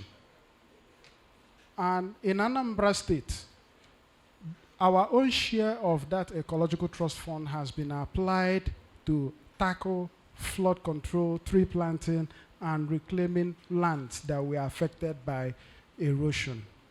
However, it would appear that how this money or fund has been utilized is shrouded in a bit of a mystery, which has led to criticisms and suspicion, because when you look at the data or statistics, since 2001 to 2022, Anambra State has had or received about 1.9 billion naira, and we still have very little to show for that amount of money in terms of, you know, environmental protection and all that, as we are talking about. Now, which leads us to the next issue in mind, that is the Anambra State climate change policy. Of course, we all know that every government must drive its agenda with a well-curated policy. And Anambra State has, as part of its own policy, focused on environment, majorly on combating severe gully erosion, managing flooding, and improving waste management. In 2024, the Anambra State House of Assembly enacted the Environmental Management Protection and Administration Law of 2024. And this law brought in a lot of existing structures like the Waste Management Authority, the Onitsha Brigade, and the rest of them to help in the implementation of all the extensive provisions that were made in that legislation. Part of what the Anambra State is hoping to do, I am not aware that they have started that, but they want to integrate, as part of the government policy, climate change, protection, and all of that in the school curriculum, so that pupils, students are taught about the need to be aware, to be careful, to assist, because it's not going to be a government policy, a government responsibility alone. We are part of it. Now, that takes us to the issue of accountability mechanism and failures with respect to environmental protection, the legal framework. We have already seen that there is an existing law in Anambra State, that is the Environmental Protection Management and Administration Law of 2024. And this law made it clear a lot of things that must be addressed. One of them we have already looked at, that is air pollution.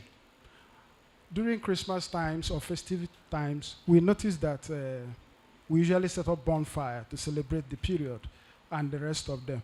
But we are almost not aware, if I will make that excuse, of the consequences of doing that.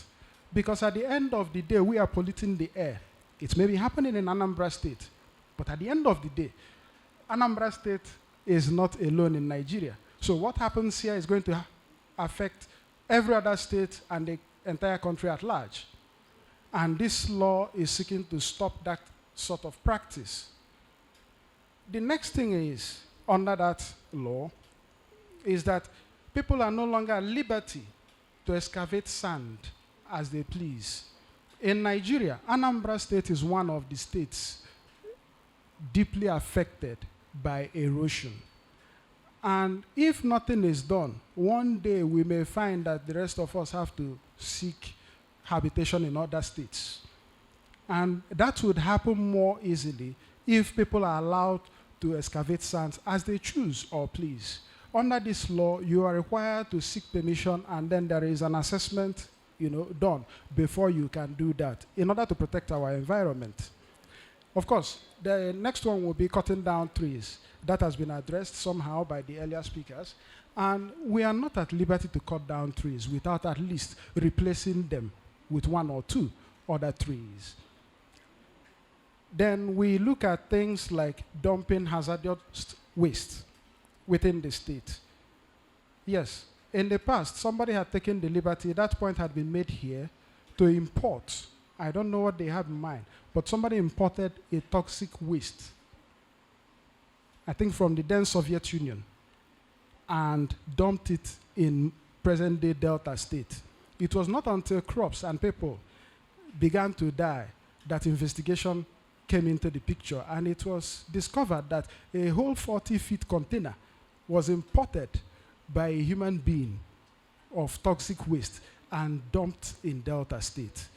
This law is seeking to stop such reckless attitude so that our environment can be there in the near future. Now, we will need to look at accountability mechanism in and out of court, because this is something that concerns all of us. But in order to do justice to it, we look at it from two directions, the judicial approach and the non-judicial approach. For the judicial approach, we look at civil litigation. Naturally, as we know, we are all lawyers. If somebody has caused nuisance or any such thing that affects your environment, naturally you will go to court, get judgment, and through the instrumentality of the law, execute same against that person in order to gain redress.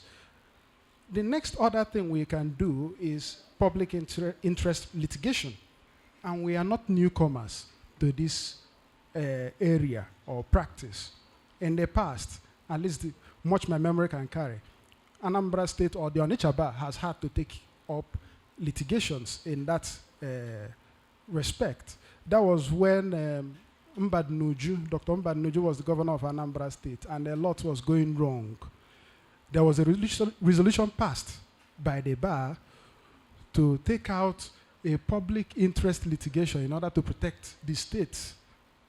We all know, sadly, the long and short of it, eventually the chairman of the bar at the time and his wife lost their lives. But the point being made here is that this is an option available to us, because as lawyers, we understand the law better and we understand the consequences of what is happening at the long run. The other man on the road or on the streets may not take seriously some of these issues we are itemizing here, but we are in a better position to take the lead and people can follow us. Of course, there is the idea of criminal prosecution for those who breach the law. Like I made mention earlier, there is in existence the Environmental Management Protection and Administration Law, and it criminalized certain actions. All we need is to make sure that this aspect is adequately taken care of, so that those who breach this law are brought to book for their actions, and then fines or a jail term, a final destination for what they have brought upon themselves. Now, looking at the judicial approach, the non-judicial approach, we look at administrative enforcement as a way of accountability and protecting our environment. Under this heading, administrative measures like issuing of licenses to those who are into production, like asbestos, as we know, that much as it is good for our ceilings and the rest of them, it is dangerous when you inhale it.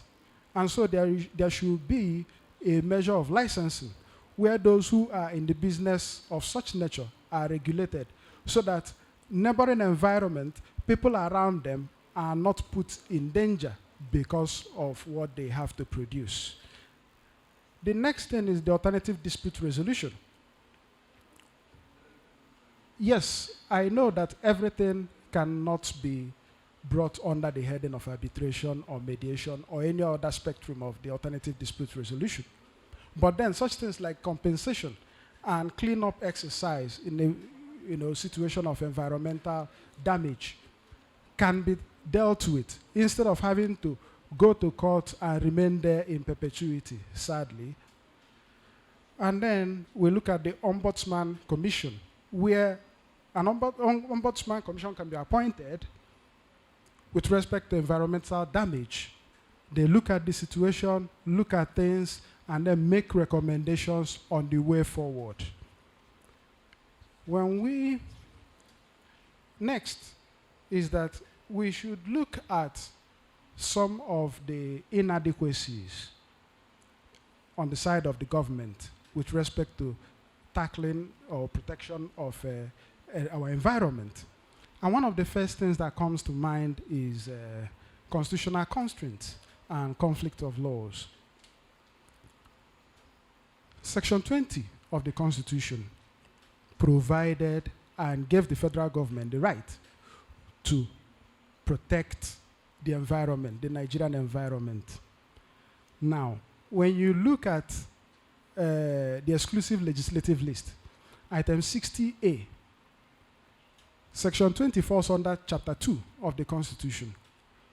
And this said section, having been put in the exclusive legislative list, means that the House of Assembly, I am afraid, the Anambra State House of Assembly had no locus to have made the law they made.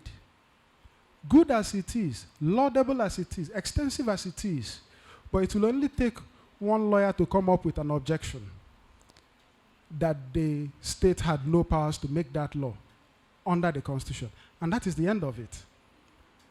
So I wish that something has to be done so that we unbundle that provision and see what can be done so that such objections will not throw into the gutter good things that we have done for ourselves by way of legislation.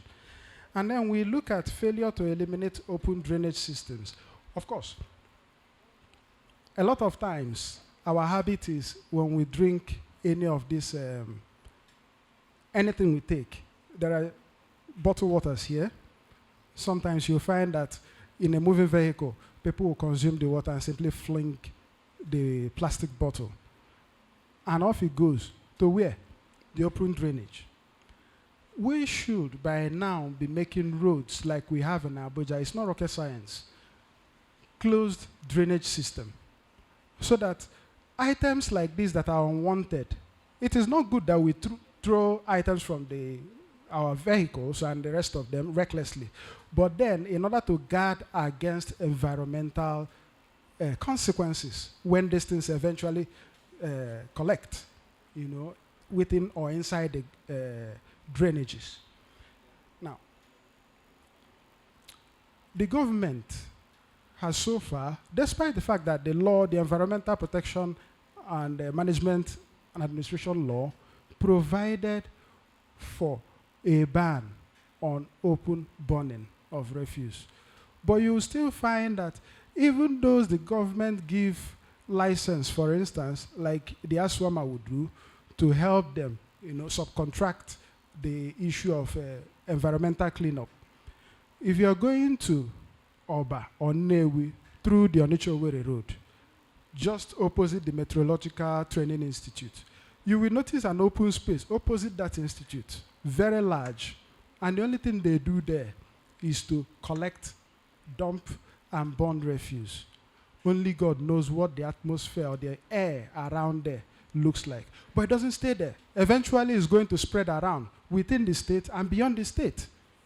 And this has to be implemented. Again, there is the failure to preserve natural aquatic habitats. I'll use an instance to illustrate this point. There is this place they call Otumoye layout. That used to be, actually, Otumoye Lake. As of today, that lake does not exist. People have sandfilled that lake into oblivion. Fishermen used to function there. I'm aware because my grandfather was a beneficiary, being a big chief in Onitsha. And those who ply their trade there as fishermen pay tribute to him. But when you go there, you will not believe that that place used to be a lake. And that layout was approved. Buildings, CFO, and the rest of them were issued to those who sandfilled it by the government, sadly. Then there is the absence of regulatory guidelines. Much as we have talked about the legislation made by the House of Assembly, but there is no regulation made under that law. At the federal level, there is the legislation called the National Environmental Standards and Regulation Enforcement Agency Establishment Amended Act. Under it, several regulations were made to cater for all sorts of thinkable aspects of our environmental protection. That is not the case in Anambra. If you were to go to court to have your rights ventilated, upon what would you stand? Nothing. Because there is no regulation made under the extant law. And there is a crying need for us to see to that there is a regulation that at least says so and so amount of toxic waste or air pollution or and so on and so forth is not acceptable. Now, there is the contravention of principles of natural justice. In the same legislation we talked about, made by the House of Assembly of Anambra State, in section 173, you will find that there is a provision for mobile court, sanitation court. And the ASWAMA, in short form, is empowered by this law to pay allowances to the sitting magistrate. How can I then gain justice when ASWAMA now pays the very body that is going to try me? It offends the principle of audi alteram partem. Simple and short.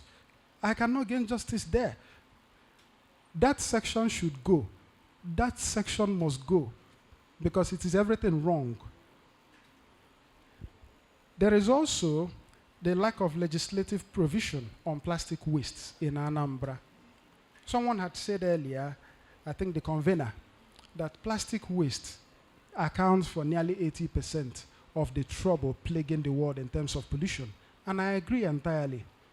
But it will surprise you to know that for this said law made by the Anambra State House of Assembly, 300 and something sections in all, there was no one mention of plastic pollution. I think it is sad and should be addressed as quickly as possible. Then we look at the citizens' role. Much as the government has something to do, we have something to do. One of them has been mentioned earlier, our attitude towards plastic waste and the rest of them. Because if we don't protect this environment, nobody is going to do it for us. We only have one, and that is the end. We damage it, we are not coming back. We have to minimize the use of single plastic. That is, plastics that cannot be recycled, plastics that are not biodegradable. If we find those who still utilize it, we must find a way to avoid them. And then cutting down trees is something prohibited, and we should not do that. And when we do cut down trees, we should, as quickly as possible, plant some others in place of them. Now, let us, for want of time, look at the challenges in enforcing environmental law in Anambra State. The first one is inadequate manpower. It is not enough to simply set up a ministry and then assign people to it when they have no knowledge of what constitutes hazardous waste or any such technical thing. Those persons who must do the job in this area must be people who are well-read and who understand what they are doing and who can recognize the threat or trouble with the responsibility they have been assigned to do. There is also, again, insufficient funding. I'm afraid that the Ministry of Environment, thankfully we have the commissioner here, we have very little funding. In 2026, the Ministry of Environment got only 6.83 million naira to do the very big responsibility they have. And when you translate that amount in percentage, you will find that it accounts for 0.891%, not up to 1% of the annual or yearly budget. I think that is very poor, and something should be done about it to address it. Then we have lack of awareness.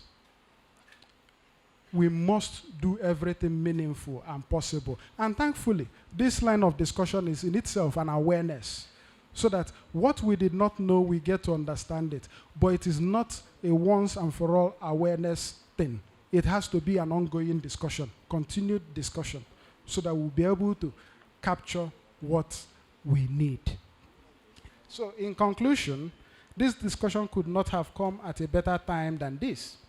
The environment needs our attention and have been neglected for too long. In 2019, Onitsha earned the unenviable spot as the city with the worst air pollution in the world. That's according to Guinness World Record, 2019. This is a condemnation and should be a wake-up call to the fact that we are living in an environmentally dangerous times. The government and the people have roles to play in rolling back the present ugly trends that got us here. The time to act is now. Our collective apathy on this subject will spell doom for mankind, and our children may not have a life to live if the environment is not fit to sustain life as a result of human recklessness. Thank you, gentlemen.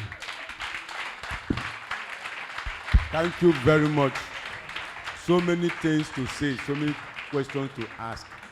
Thank you, Chuka.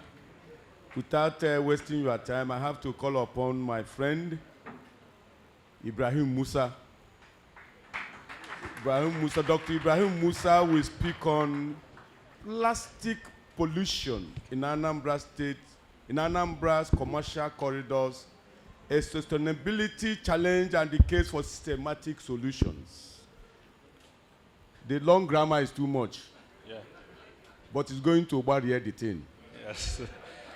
Thank you very much. On. Thank you. My Lord, the Honorable Commissioner of Environment, my learned silk, the legal practitioners and the young lawyers, Anambra MBA branch, the fourth realm, that's the press, distinguished ladies and gentlemen. My topic is going to be a solution to what we've been discussing. And let's start it this way. The topic is plastic pollution in Anambra commercial corridors. In front of each and every one of us is a bottled water of plastics. If there is a camera now to capture this and project it in our national media, the MBA Anambra Onitsha branch is discussing plastic, and the plastic waters are all over their tables. What is the solution to this? When next you're having this program, provide what is known as water dispensers. You can have them at different spots with disposable cups. That's the first solution to our discussion today. Thank you. Paper cup, disposable cups. That's why I said disposable cups. Paper cups.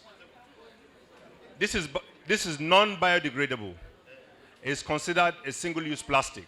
However, in Nigeria, we don't consider them as single-use plastics. Our wife sells zobo. Some people sell kunuaya. Some people sell palm oil. Some people sell vegetable oil in them. Thank you very much. Thank you very much. My topic today is plastic pollution in Anambra's commercial corridors, a sustainable challenge and the case for systemic solution, which I've given you one. Plastic pollution has emerged as one of the most pressing environmental challenges confronting urban centers across Nigeria. Plastic pollution has gotten global attention now. The United Nations Environment Programme, or the United Nations in general, has set up what is known as the Intergovernmental Negotiating Committee on Plastic Instrument Treaty. And it started in 2022 with a meeting in Uruguay. The second meeting came in 2023 in Paris, in France. The third meeting came up in United Nations building in Kenya. And the fourth meeting came up in Geneva. And the fifth came up in South Korea. This is geared towards having one single instrument which relates to plastic pollution. Just like my friend Adesi said in her paper, marine pollution or marine litter has a component about 60 to 80% of plastic pollution in it. Some of us will say we won't take the reared fish we rear in our homes. The only one I'll take is the tilapia fish from the Okija River. Those fishes there consume plastics. And these plastics are non-biodegradable. In the technical word, they consume carcinogenic items in them. When you eat them, they get into your system. And that is why we're having lots of health challenges. The widespread of use of plastic is driven by their affordability, durability, and versatility. However, these same qualities make plastic highly persistent in the environment. With an estimated 50% of plastic produced globally designed for single-use applications, the volume of plastic waste entering the environment continues to increase at an alarming rate. Across Anambra State, plastic waste is commonly found littering roadsides, drainage channels, markets, waterways, and public spaces. The accumulation of plastic contributes to blocked drainage system, flooding, degradation of aquatic system, and the contamination of water bodies through microplastics. Consequently, plastic pollution has evolved beyond a waste management issue into a broader sustainability challenge, affecting environmental quality, public health, and economic resilience. On the issue of economic resilience, one of the issues bedeviling the ICN that I told you about, formed by the United Nations, is the issue of settling between economic growth and pollution. Those countries known as the oil-producing countries, their petrochemical sectors are challenging the concept of addressing the issue of plastic pollution, because to them, they're making money from it. So why are you trying to ban it? Or why are you trying to find a way of taking it out? So it's an issue that we need to settle between economic growth and pollution, which is an issue which is bedeviling the ICN. And that's why the third ICN was ended in a very funny way without a decision, because there were a lot of backlash from the developed countries with regards to these plastics. What is the evidence of this plastic pollution in Anambra State? Research has shown that in Awka South local government area, institutions account for approximately 56.45% of recorded plastic waste generation, while households contribute for 43.55%, packaged food and beverage plastic constitute about 24.07% of the waste stream, highlighting the dominance of single-use consumer packaging. The study also found that burning, burying, and open dumping remain the most common disposal method, reflecting deficiency in waste collection and recycling system. The second speaker spoke about climate justice or climate challenges. And I highlighted that burying and open dumping remain the most common disposal method. Most at times, we gather some of these plastics that we don't have the intent of using them again and set them on fire to burn them out. The emission coming from those plastics goes to the ozone layer and it depletes the ozone layer, and comes back as a greenhouse gas emission. The emission there from those plastics that is being burnt affects the ambient quality we breathe.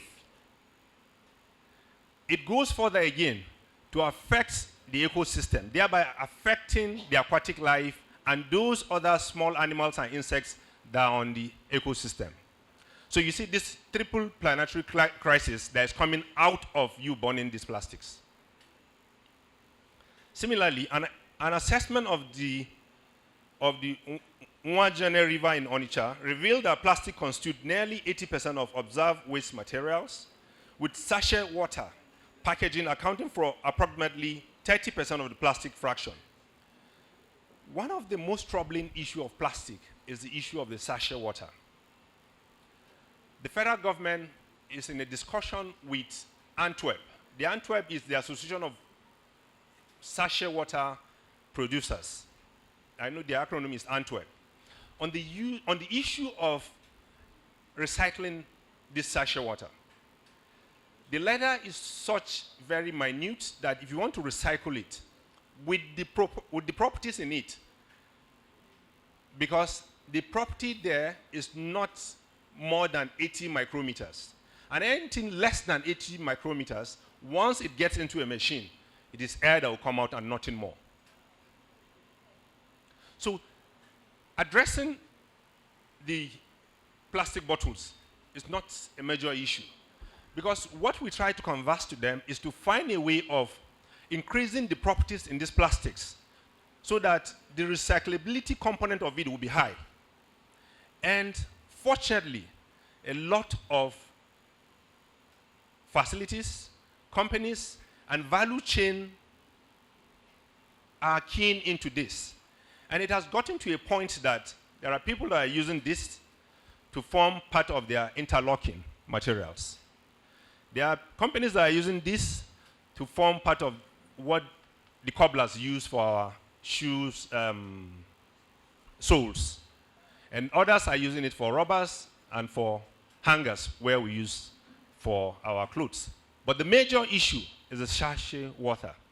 In countries like Kenya have tried to see how they can dispense with the issue of polythene leathers.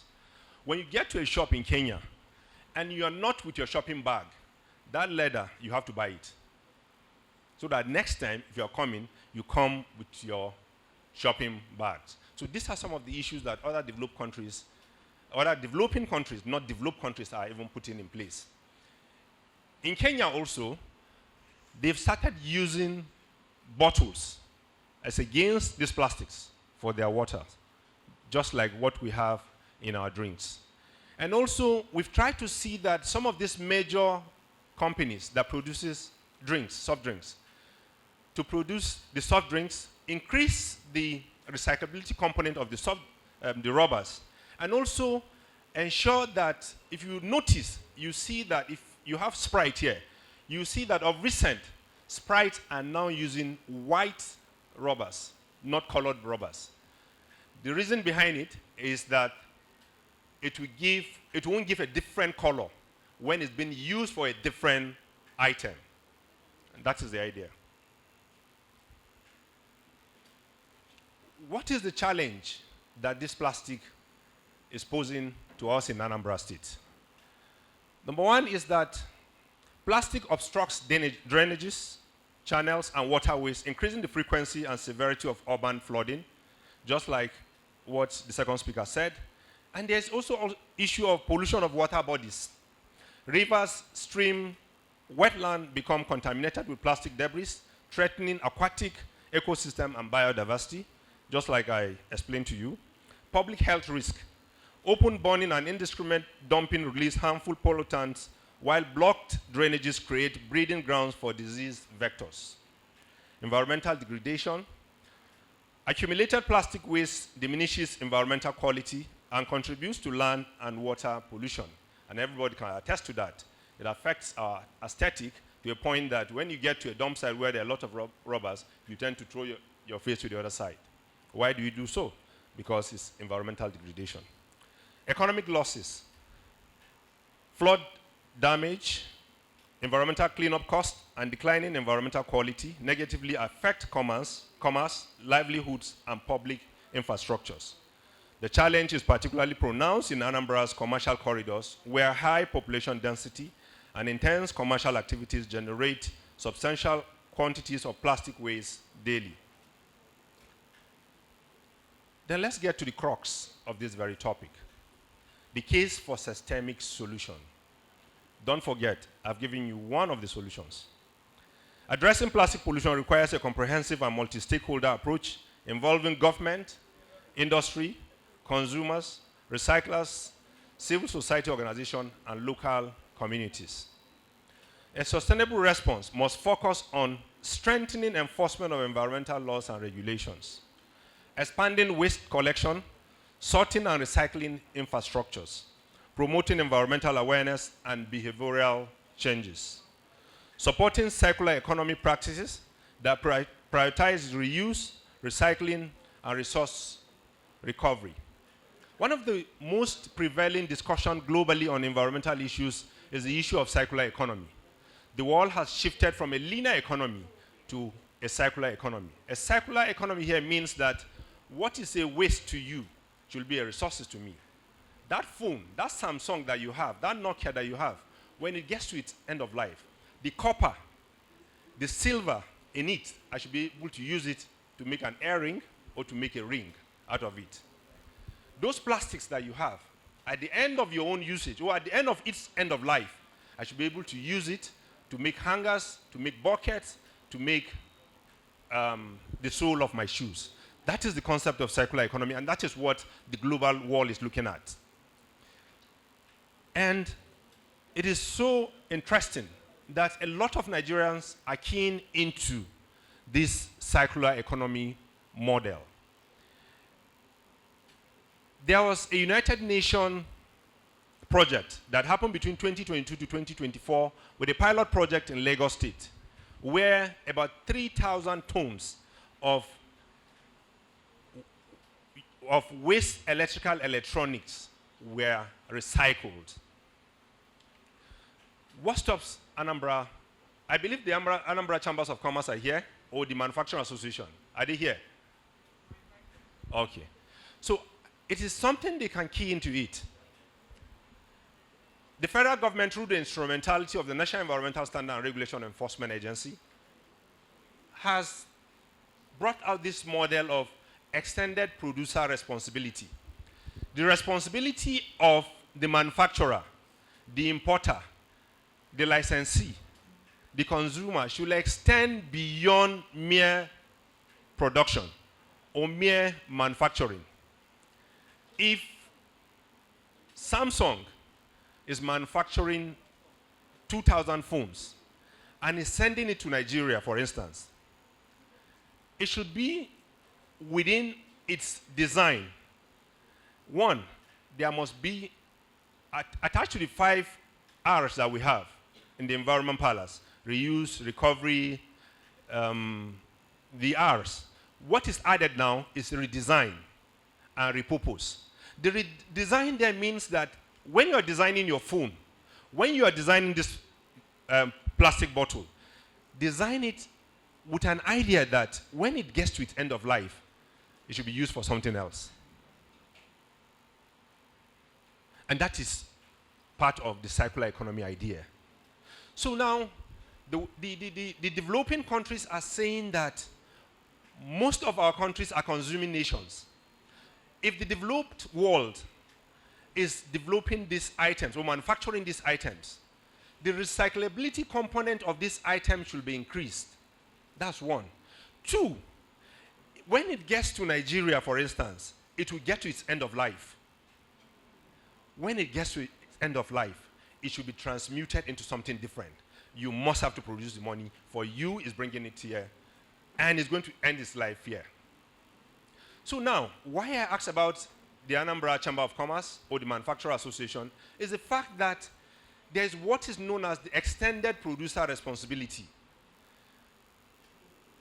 The value chain, which consists of the consumers, the producers, and the recyclers, must have to come together to form what is known as producer responsibility organization, wherein each and every company must have to contribute based on what is put there in the market for the recycling of this item when they get to the end of life. Because for sure, they'll get to the end of life. Even human beings get to the end of life, talk more of products. And the good thing about it is that with this idea of extended producer responsibility, we're able to get what is known as Extended Producer Responsibility Organization of Nigeria for the electronic sector. And we have what is known as Food and Beverage Recycling Association also for the food and beverage sector. We also have the Alliance for Responsible Battery Recyclers. That is for the battery sector. You notice that most of our gadgets now contain batteries. It has even transcended to our homes. Our homes now are smart homes. The smart homes are controlled by lithium batteries. They are controlled by dry batteries, and they'll get to their end of life. And most of these items that I mentioned contains plastic. Your phone contains plastics. Your airboard contains plastics. Your laptops contain plastics. Your TV contains plastics. Your cars contain plastics. Your smartwatch contains plastics. So plastic is everywhere, and to some extent, your clothes contain plastics. And that is why there are clothes that you bury, and you come back in 10 years, they are still there. They are non-biodegradable. So we must have to, as a solution, key into this extended producer responsibility. We come together, form an association to see how we can address the issue through recycling. Another solution is the issue of establishment of plastic recovery hubs in commercial corridor. Develop a dedicated collection, aggregation, and sorting centers in Onitsha, Inewi, and Oka to intercept plastics before they enter drainage system and waterways. Strengthen extended producer responsibility. The good thing about this discussion is the fact that the second speaker highlighted here that there's Environmental Protection Management Administration Law 2024 for Anambra State. And there's absence of a provision on plastic. Then the question is, back to the MBA Onitsha branch, haven't seen that gap from 2024 till date. What are the bills? So where is the private bill that you've sent to the Anambra State Assembly to amend that law? Where is the policy statement that has been made to that regards for the state government to take that into consideration? The assignment, the responsibility is for both of us, both the government, the MBA, the CBO, the FBO, the civil society organization. Next is formalize the informal recovery sector. The good thing about this issue around circular economy is that it produces a green job. Those people we look at as scavengers, as babambola. Yes, some of them are security threats, just like any other profession. They are security threats. However, when you formalize them, you provide a green job. When you have a certain numbers meant for this region or this section of the town, you know them by their uniform. You know them by their ID card. Whatever they pick from here, there's a collector next door where they take it there. The collector, there's a recycler over there. He takes it to the recycling plant. There's a value chain, and it creates a green job for every value chain along the value chain. Next is protect drainage network and rivers. The second speaker spoke about this. So we need to install debris retention system and plastic interception devices at major drainage outlets, river entry points, and flood-prone corridors identified through state vulnerability assessment. Target institution and markets. Given that institutions account for 56.45% of recorded plastic waste in Oka South, schools, hospitals, government facilities, and major markets should become priority locations for source separation, recycling, and behavioral change intervention. In behavioral change here, I would like to speak again. How many of us walk around with metal bottled waters in our daily lives? Very few, very minute. It's behavioral change. You have a water dispenser in your house. In the morning, you can use that metal bottle water to take water, the one you consume for your daily activity. And that is behavioral change. When you drink that water when you're in your car, be able to keep it inside your car. When you get home, you dispose it in an environmentally friendly manner. What are the regulatory and policy interventions? To address the growing plastic waste challenge, the National Environmental Standards and Regulation Enforcement Agency is implementing several policy and regulatory measures, including the establishment of a plastic EPR, which I've spoken about, through the Food and Beverage Recycling Alliance, FIBRA, Extended Producer Responsibility of Nigeria, IPRON, Alliance for Responsible Battery Recyclers. On this battery, let me give you a story of what happened. In May 2026, the New York Times had a story about Nigeria, but a very negative one. There is a recycling plant in one of the southwest states, and they recycle batteries, the car batteries and other batteries. They recycle them. It so happened that, yes, they are recycling it, but the effluent, the sludge from those recycling activity is released into the environment, and it ended up drying up the environment there to a point that no plant grows around that vicinity. And secondly, the blood test carried out on the workers in that facility showed the concentration of carcinogenic material. And most of them, 60 or 70% of them, are women and children. So you can think of what will happen to them in the next few years. These initiatives are designed to strengthen plastic waste recovery system, improve recycling rates, and enhance environmental governance. In conclusion, plastic pollution in Anambra's commercial corridor represents a significant sustainability challenge with implications for environmental protection, public health, infrastructure, and economic development. Evidence from Oka, Onitsha, and other parts of the state demonstrates the urgent need for coordinated and long-term intervention.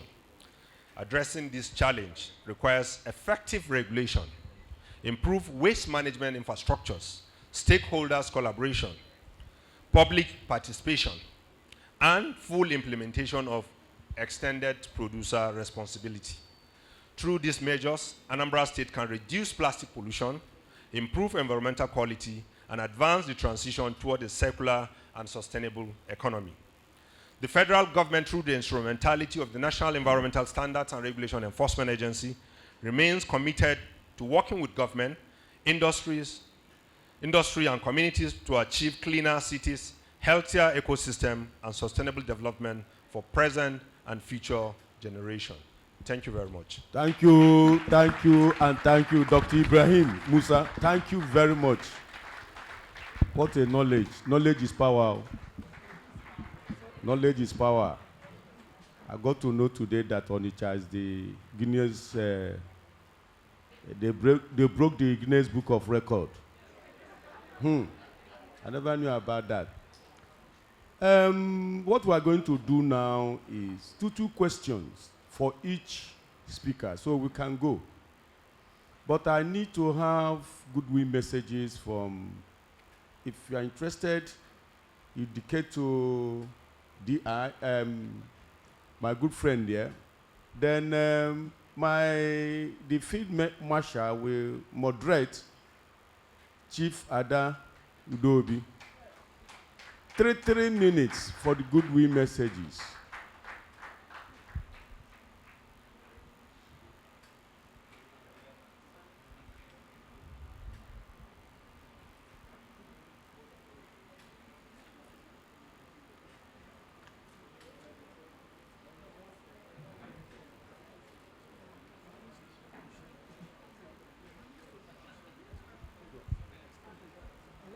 Okay. Okay.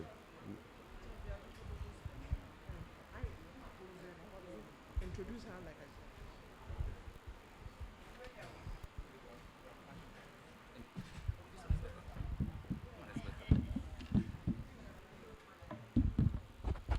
said. Thank you very much, ladies and gentlemen, for your rapt attention in the past hour that we've listened to these 3 very distinguished speakers do justice to the topic and the sub-theme of today's presentations. We do not have very much time left with us, so we are going to quickly run down the rest of our program. I am aware that a state like Lagos State has always been primus inter pares in the area of policy making, as well as setting legislative agenda for very many areas of national discourse. They also set the pace in environmental, making laws or setting policies that govern environmental indices. I am also aware that one of our distinguished guests here was a general counsel in the service of the Lagos State government. So I would want us to borrow a little bit from her wealth of experience to share a word or two with us on what her experience has been in superintending or participating in the agenda setting policies of the Lagos State government as it has to do with the environment, climate justice, and the governance issues surrounding these areas. Ladies and gentlemen, I want to call on Oyinkan Sola Badejo Okusonya SAN to give us a word or two. Mrs. Bold, thank you very much.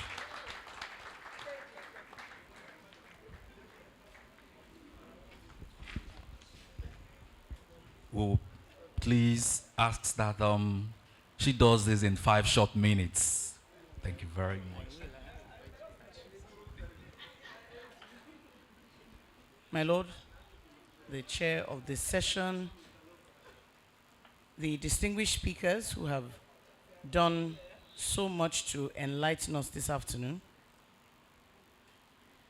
Mrs. Anah, I greet you specially and I congratulate you. It's a wonderful thing to see your child immortalize your beloved husband in this magnificent manner.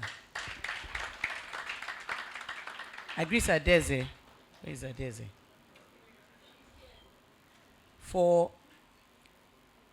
I greet you especially because my father died 5 years ago, and I was so sure that before this 5th year anniversary, I would have institutionalized a choir competition in his name, because my father was the organist in our church for many years and director of chapel music, and he loved music, and I was so sure that we would immortalize him by doing an annual music thing in his honor. It's still in the pipeline. So you have not only thought it, you have done it, you are doing it, and so I will continue to draw inspiration from you. Maybe one day I'll invite you all to that event in my father's honor. So well done. Well done. My learned brother Silks here present, distinguished colleagues, ladies and gentlemen. And I hope that there are many young lawyers in the room, because I have something particular to say to you.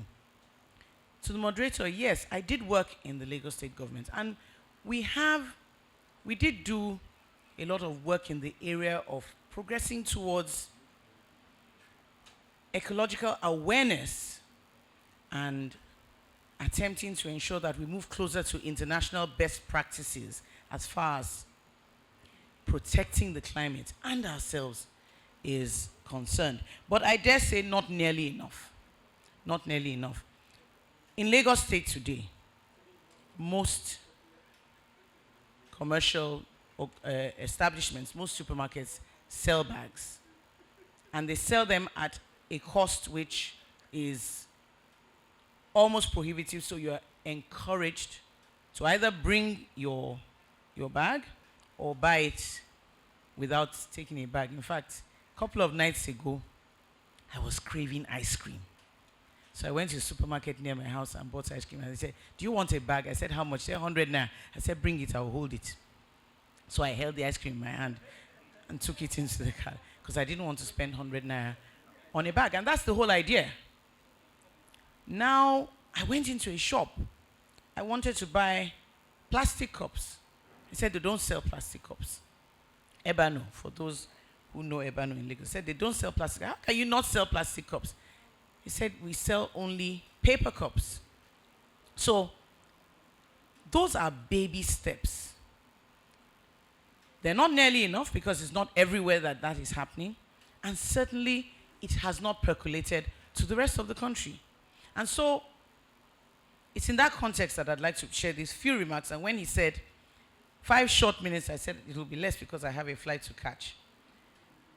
You know, when we hear the phrase access to justice, we often think of courtrooms and, you know, not being able to access a good lawyer and all of that. But just imagine somebody wakes up and a road that connected him to the rest of the world last night no longer exists. Or their farmland is no longer there because overnight there was a heavy rainfall and there was gully erosion. And all of a sudden, all that is gone.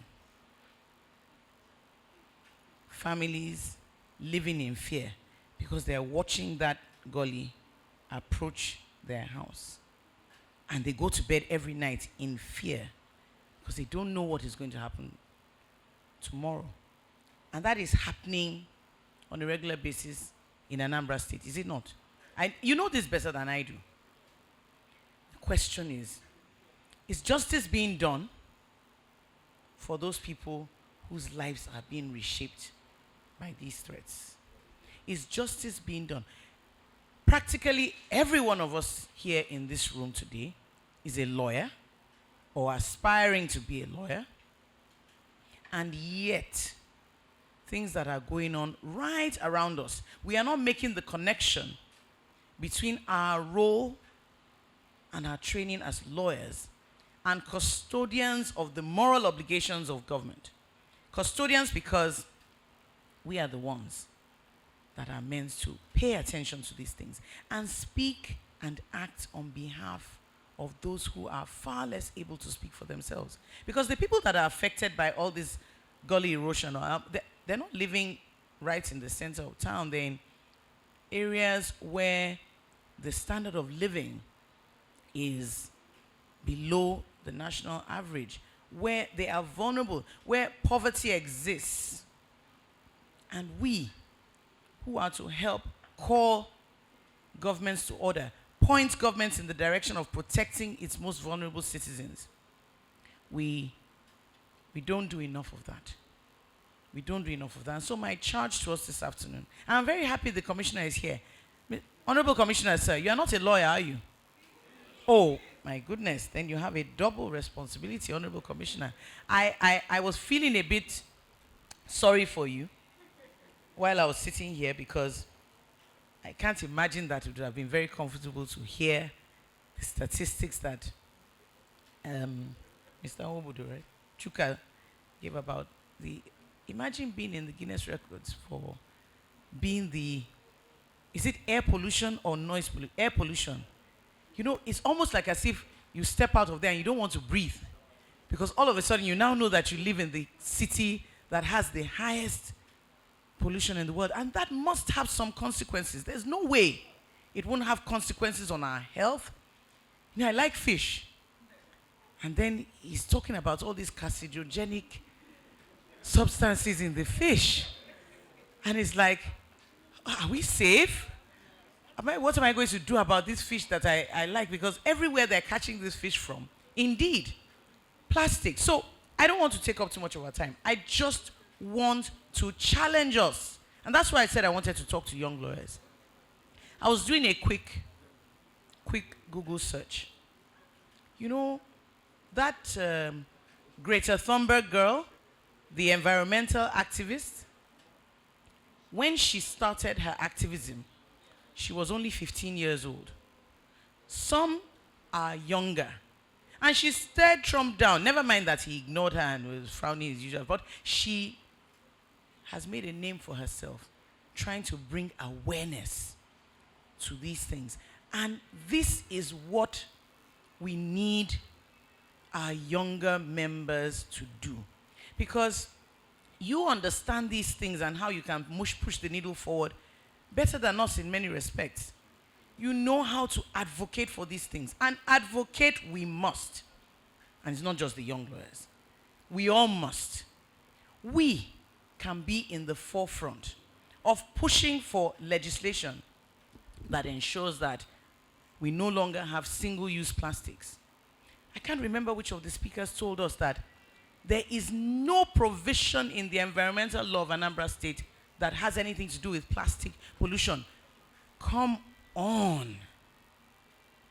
On a lighter note, you know, when I saw the topic, I must be very honest, I said, oh my goodness, what does it come up with now? Imagine spending an afternoon listening to pollution, climate justice. But I challenge anybody to say that this afternoon has not been enlightening and made us think differently about who we are, about what we should do. You know, climate justice, climate change, let's start with climate change, talks about what is happening to the environment. Climate justice, on the other hand, says who is responsible and what is being done about it. And that is what concerns us as lawyers. Who is responsible and what is being done about it? And what are we doing to hold the people that are responsible accountable? Yes, ECOSOC rights are not justiciable, but there is still so much we can be doing. And let's start by helping the Honorable Commissioner to achieve his mandate easier. Let us put position papers together. Let's start with the small things. No more single-use plastics. Establishments should sell nylon bags if they have to. Bring your bag from home. Awareness. I know there are many feeders in the room. You see, your important work protecting victims of all sorts of abuses and so on should now extend to more proactive work, not just reactive. Proactive work, he did say that the people most affected by that recycling plant and all those, and the emissions being sent into the air, are women and children, the most vulnerable in society. So we must extend our advocacy, our knowledge, our obligation to protect those less able to protect themselves. We must extend it to these kinds of unseen things, but that have wide effects for us. And so I will end by saying that the Anambra Wound, to me, it's not just erosion or flooding or gully formation or environmental degradation. The real wound is that the ecological destruction has been allowed to persist for so long. And guess what? We're all allowing it. So yes, if you go to bed uncomfortable tonight, that's fine. Because it means that you wake up tomorrow wanting to do something about it. And insecurity grows in the vacuums that are created. Many cannot connect the dots between the environmental degradation and insecurity. But what happens is that when people are displaced, forced to flee because of environmental degradation, and their hands find nothing to do, they will find things to do that affect us all. So it's actually enlightened self-interest. And it's a governance wound. We must push the people governing in the direction of where their governance matters most. It's a justice wound, because this is injustice in action. And it's a security wound. So, final note, and it's really my final note. If we are to heal what has been described as the Anambra Wound, we must strengthen not only our environmental response, which is the behavioral changes that the speaker talked about, we must also strengthen our institutions of accountability. The MBA, which I'm hoping to lead in the near future. I can say that now because campaign has opened. Must rise up to its role. These are the kinds of things that we mean when we say the MBA can do much better, holding institutions, governments to account. We must. We have a duty to do that. Because ultimately, justice delayed for all the people affected by all this environmental degradation becomes damage that is compounded for future generations. So if you don't even feel for yourself, see all those are children that we love so much, I want to rest peacefully in my grave, knowing that I did something to protect their future. Thank you very much.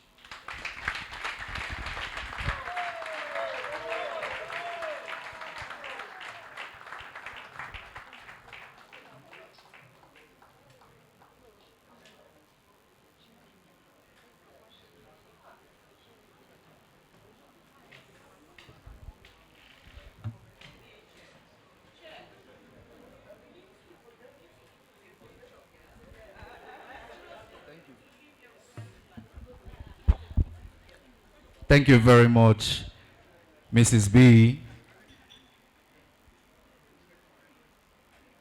for that remark that was well concluded in 5 minutes. Mrs. B has a flight to catch, and indeed, she's already late, and she will be taking leave of us very, very soon. Oh.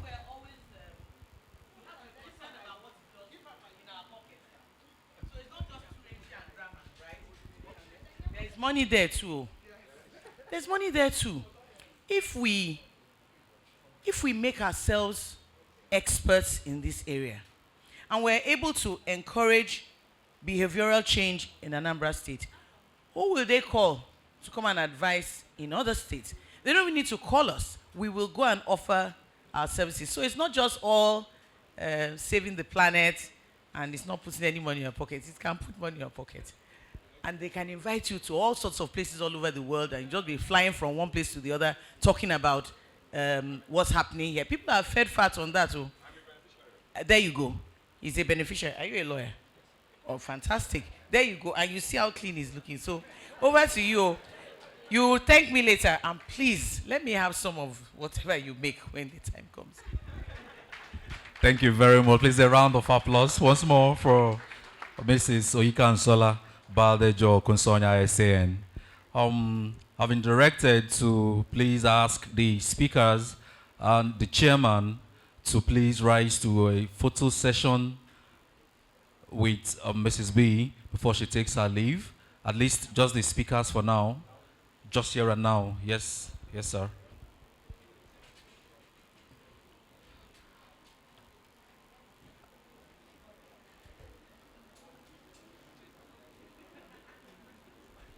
We want to thank you all very much for your patience, for your candor indeed. While proceedings were ongoing, we were honored to be joined by several dignitaries. I'll quickly run down the list before we resume. Joining us was Hajia Nimata Omar Ikilo, representing the SSG of the Edo State government. Thank you very much, Hajia, for joining us. Please, a round of applause for her. We are as well joined by a full complement of past chairmen of NBA Onitsha branch, and I would better quickly recognize their presence before I am sacked from this responsibility. I do see seated Chuka, Obele Chuka, past chairman NBA Onitsha branch. Thank you very much for joining us, sir. We do also have Chidi Henry Onyuke Esquire, past chairman as well, NBA Onitsha branch. We have Ozemena Ben Erine, past chairman, NBA Onitsha branch. Thank you very much, ladies and gentlemen, for joining us. I can also see seated senior member of the NBA Onitsha branch, Sir CC Onwuzulike. Thank you very much for joining us. I do also see seated Kennedy Uche Esquire, member NBA Onitsha branch. Thank you very much for joining us. We also have joining us Sir Chine Dumwonu, president of the Onitsha Chamber of Commerce. Please, a round of applause for Mr. President. Thank you very much, sir, for joining us earlier. I want to welcome very specially Mr. Obi and Izoba Esquire, member of the General Council of the Bar. Thank you very much for joining us. Please, a round of applause for him, please. We were as well joined by Dr. Rapolo Ernest Indoka, past Publicity Secretary, NBA Onitsha branch, who indeed just arrived from Mina, Niger State. Thank you very much, sir, for coming. We also have Dr. O.L. Udemezwe, Esquire, Chairman, NBA Otuocha branch. Thank you very much, sir, for coming. I must also welcome and thank for coming here Lolo Chika Okoli, all the way from the Ikeja branch of the NBA, as well as Yetunde Dilo, all the way from Lagos branch, accompanying Mrs. B, of course. Please, a round of applause for these our distinguished guests. Please, I want to welcome the students of the Faculty of Law of Shanahan University, Onitsha, led by Onyebuchi Oji Esquire, who is also a member of this branch. Thank you very much for joining us, and I hope you have learned a thing or two here today. We also have the Ezemo himself, Ozi Baba Anieto, Ezemo of the Obaji community. Please, a round of applause for this young man. He's been doing a lot. Thank you very much, Ozzy, for coming with your team. Thank you very much. I will also quickly recognize the presence of Mr. S.P. Maduemezia, the chairman of NBA Asaba branch, Mr. Austin Ezago, past chairman NBA Asaba branch, and as well as the special assistant to the president of the NBA on branch coordination. Thank you very much, gentlemen, for joining us from Asaba. We do also have Mr. Victor Ebuche, the Young Lawyers Forum chairman of NBA Asaba branch.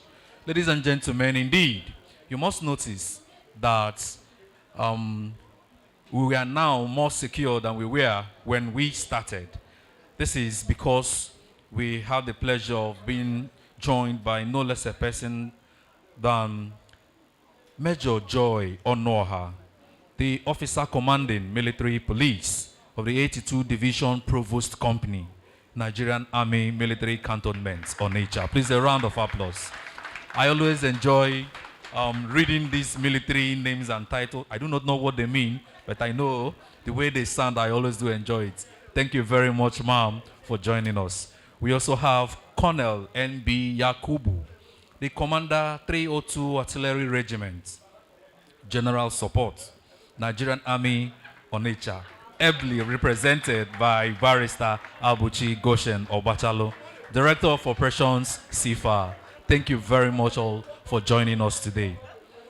We also have the chairman of Nigerian Bar Association Young Lawyers Forum, Idemili branch, seated in this hall. Thank you very much, sir, for joining us, as well as the NBA YLF Oko branch chairman. Thank you very much. Ladies and gentlemen, we're excited to share this space with you all. While this event gradually winds down to a close, I want to quickly invite questions from the audience. But before I do that, I will not forgive myself if I do not recognize that we have been joined by no less a person than the spouse of our departed senior colleague, the late C.O. Anah S.A.N., Mrs.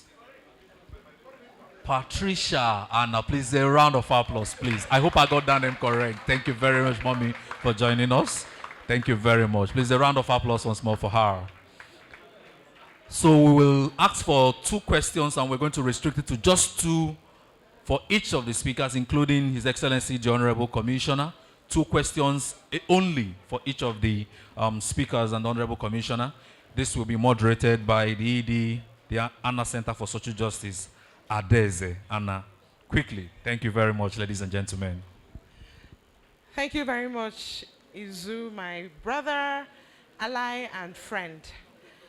This is the heart of this occasion, the part where we ask questions and have a discussion around the topic after the charge we have been given.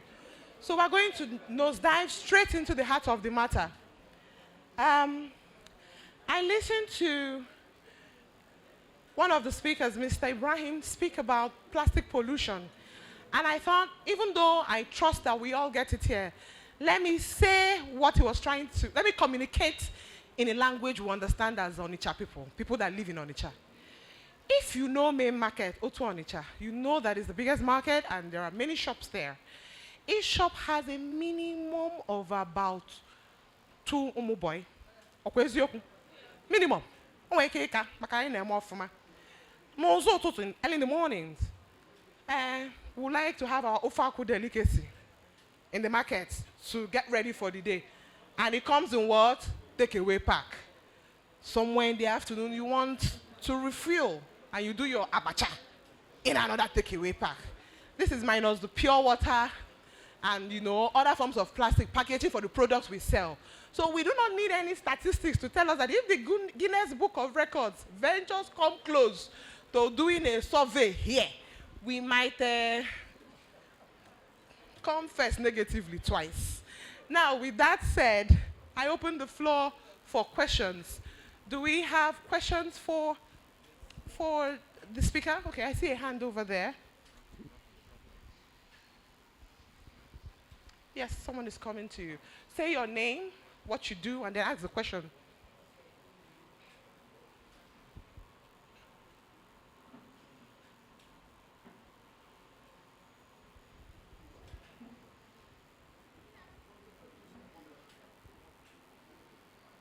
Good afternoon, everyone.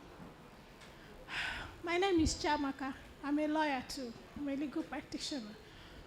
My question is to the second speaker, our senior colleague.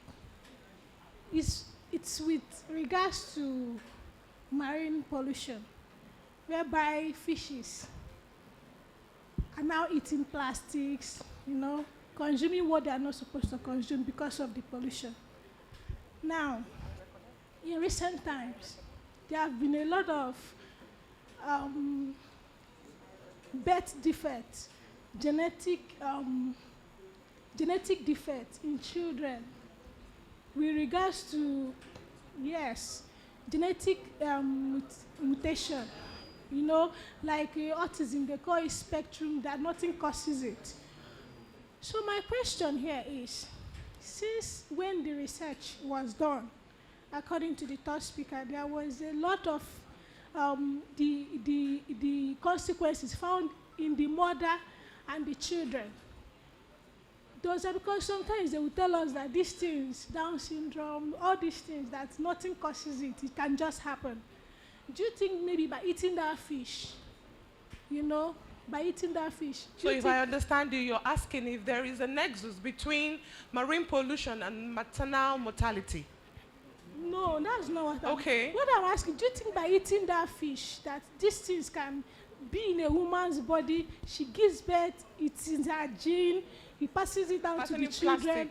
these things become generational, and with time it becomes normal. Okay. People don't know where it's coming from. Can these things be linked to health or all these genetic defects in babies? Which of the speakers is this question for? The second speaker. The second speaker. Okay.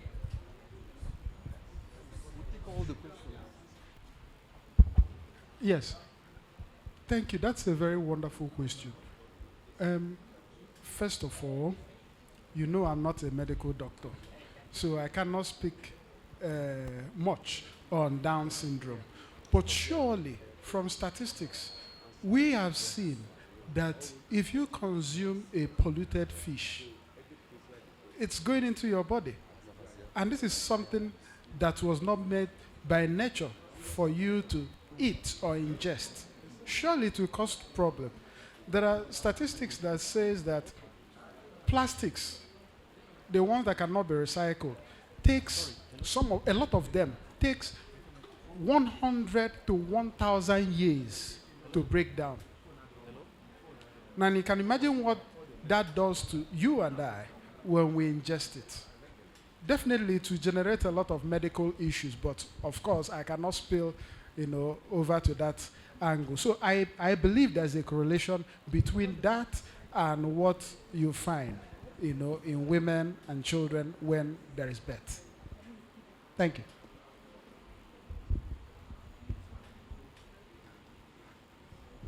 Thank you very much. Someone in the audience said she wanted to say something about it. Okay, but please be very, quick about it. Thank you.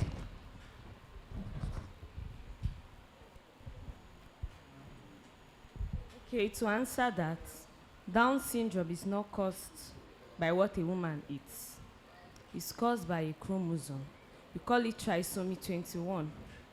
So, in genetics, we have trisomy 21, we have Turner syndrome, we have super male and super female.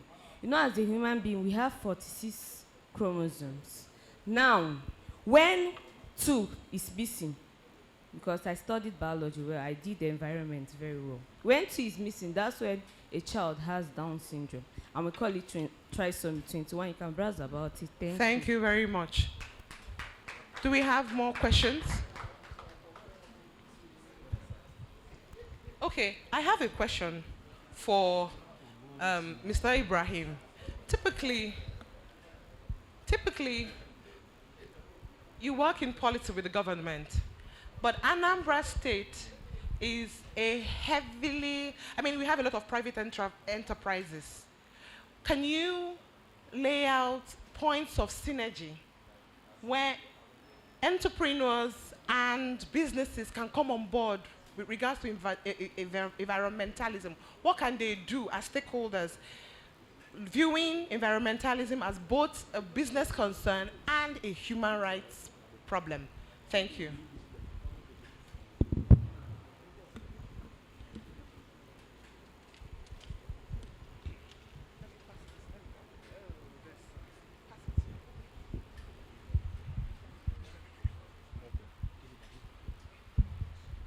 Thank you very much. Part of the stakeholders, part of the governance structure of environmental governance in Nigeria is the stakeholders. And the stakeholders here includes market people, the civil-based organization, the religious-based organization, the civil society, the branches like MBA branch. And there's a strong synergy most of the times. For instance, there's a yearly program known as Regulatory Dialogue, organized by federal government and the state government. And it will please you to know that the Honorable Commissioner of Environment, Anambra State, is a very good and critical stakeholder when it comes to our programs, and he usually attends. Despite the fact that we churn out regulations, but to have a very good working relationship, and for the fact that the federal government is not out to take you out of your business, rather, we want voluntary compliance. So what we usually advocate for is be part of that progressive business. So when we churn out regulation, what we usually do is we bring in the state government, the stakeholders from the market, from the civil society, from the faith-based organization, to have a discussion and come out with a communique. And to the state government, for instance, we look at what are those areas that it is only the state government that can drive home those responsibilities easily. And we have what is known as delineation of roles and responsibilities. For instance, in setting up what I told you about extended producer responsibility for the market or the value chain, on the part of the government, we try to see that how do they register this body? We help them in registering. Because when you go to register these PROs, Producer Responsibility Organization, at the Corporate Affairs Commission, you must obtain a letter of no objection from the government regulatory body. And when those kind of letters come, because we know what they are going to do, we issue them out immediately. Thank you very much. Thank you. Do we have more questions from the floor?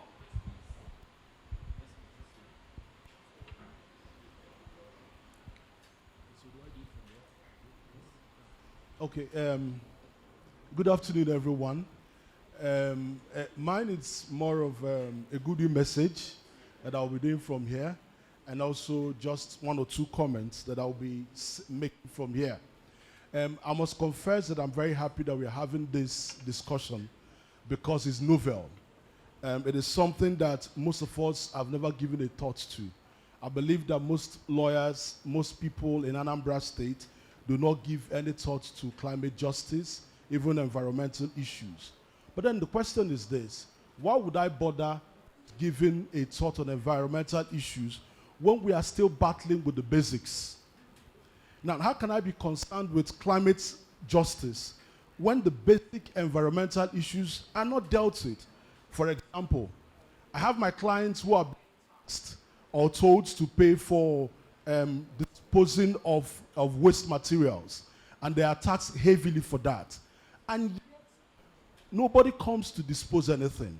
So they make their own private arrangement. In the residence where I live in, the government plays no role in that. We make our own private arrangement. And so you are not asking me to be concerned about the bigger picture when the small basic ones are not even taken care of. Now, my thoughts on some of these issues are, I'm just coming in from Mina. That's actually why I'm late to this program.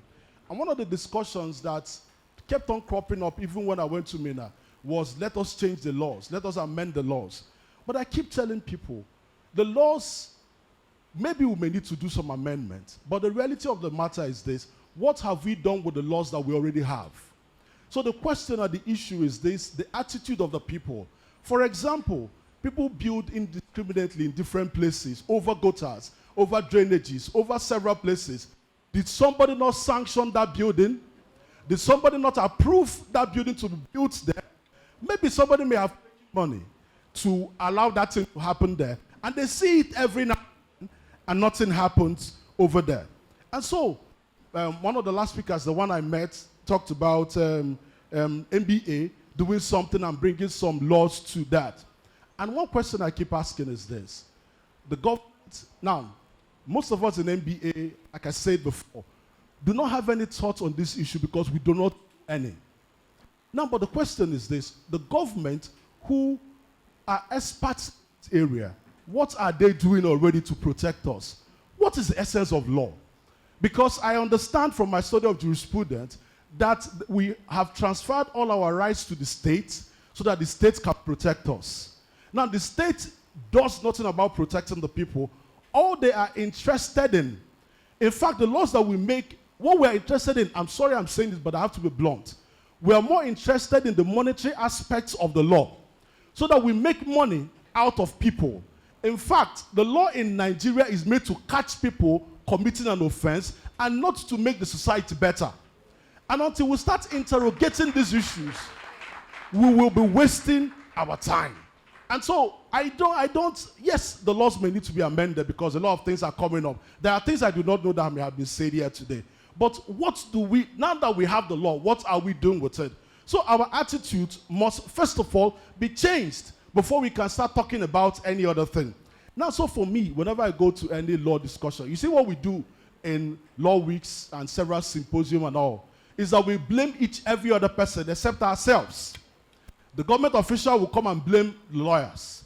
Lawyers will blame doctors. Doctors will blame, everybody blames others without looking at themselves and asking, what role have I played in the rubbish going on in our society? And so one of the things I would say is this, number one, everybody should play a role. You have your own niche. You have the area that you have your sphere of influence. Please play a role. Agencies should not wait for private individuals to go and sponsor a law. As far as we are concerned right now in Nigeria, the people are disenchanted with the government because we don't see the government doing anything for us. In fact, everybody, big man that is here is a local government unto himself. And so when you're a local government unto yourself, why are you looking for a private when you can just sort out your issues and move on, and yet you are expected to pay tax? Number two, the laws that we have now, how have we implemented what we have? And not to so the law should not be to punish people, but I'm rounding up, but to make the society better. Number three, the bar. Now, so that's why I talk about the bar. The bar should interrogate these systems. So I'm saying that we should do more knowledge sharing on these systems. And as we do that, we should also push for the right legislative interventions. And while we push for the legislative interventions, we must also monitor what goes on in our houses of assembly. The way these people turn out laws that affect the private citizens are something else. Sorry, I may deviate a little bit. You know, there was a time they were chasing people around for not owning fire extinguishers. What were they looking for? Money. So they only ramped up the area, they amended only the area that dealt with the financial aspects and not with any other thing. In fact, I will tell you the truth. That fire service, whatever, we got the fire service certificate from the fire service chief himself. And when we presented it to a magistrate, the magistrate was angry that we brought it from the fire service and said, why did you go through this agent? So the reality is this. We have a problem in our society. Now, the last one I want to say is this. Legal practitioners should look into environmental studies. We complain that the legal space is shrinking. Mrs. B talked about it, and I just want to reiterate it. The younger ones, I believe, and I tell the younger ones, please go for novel areas of law.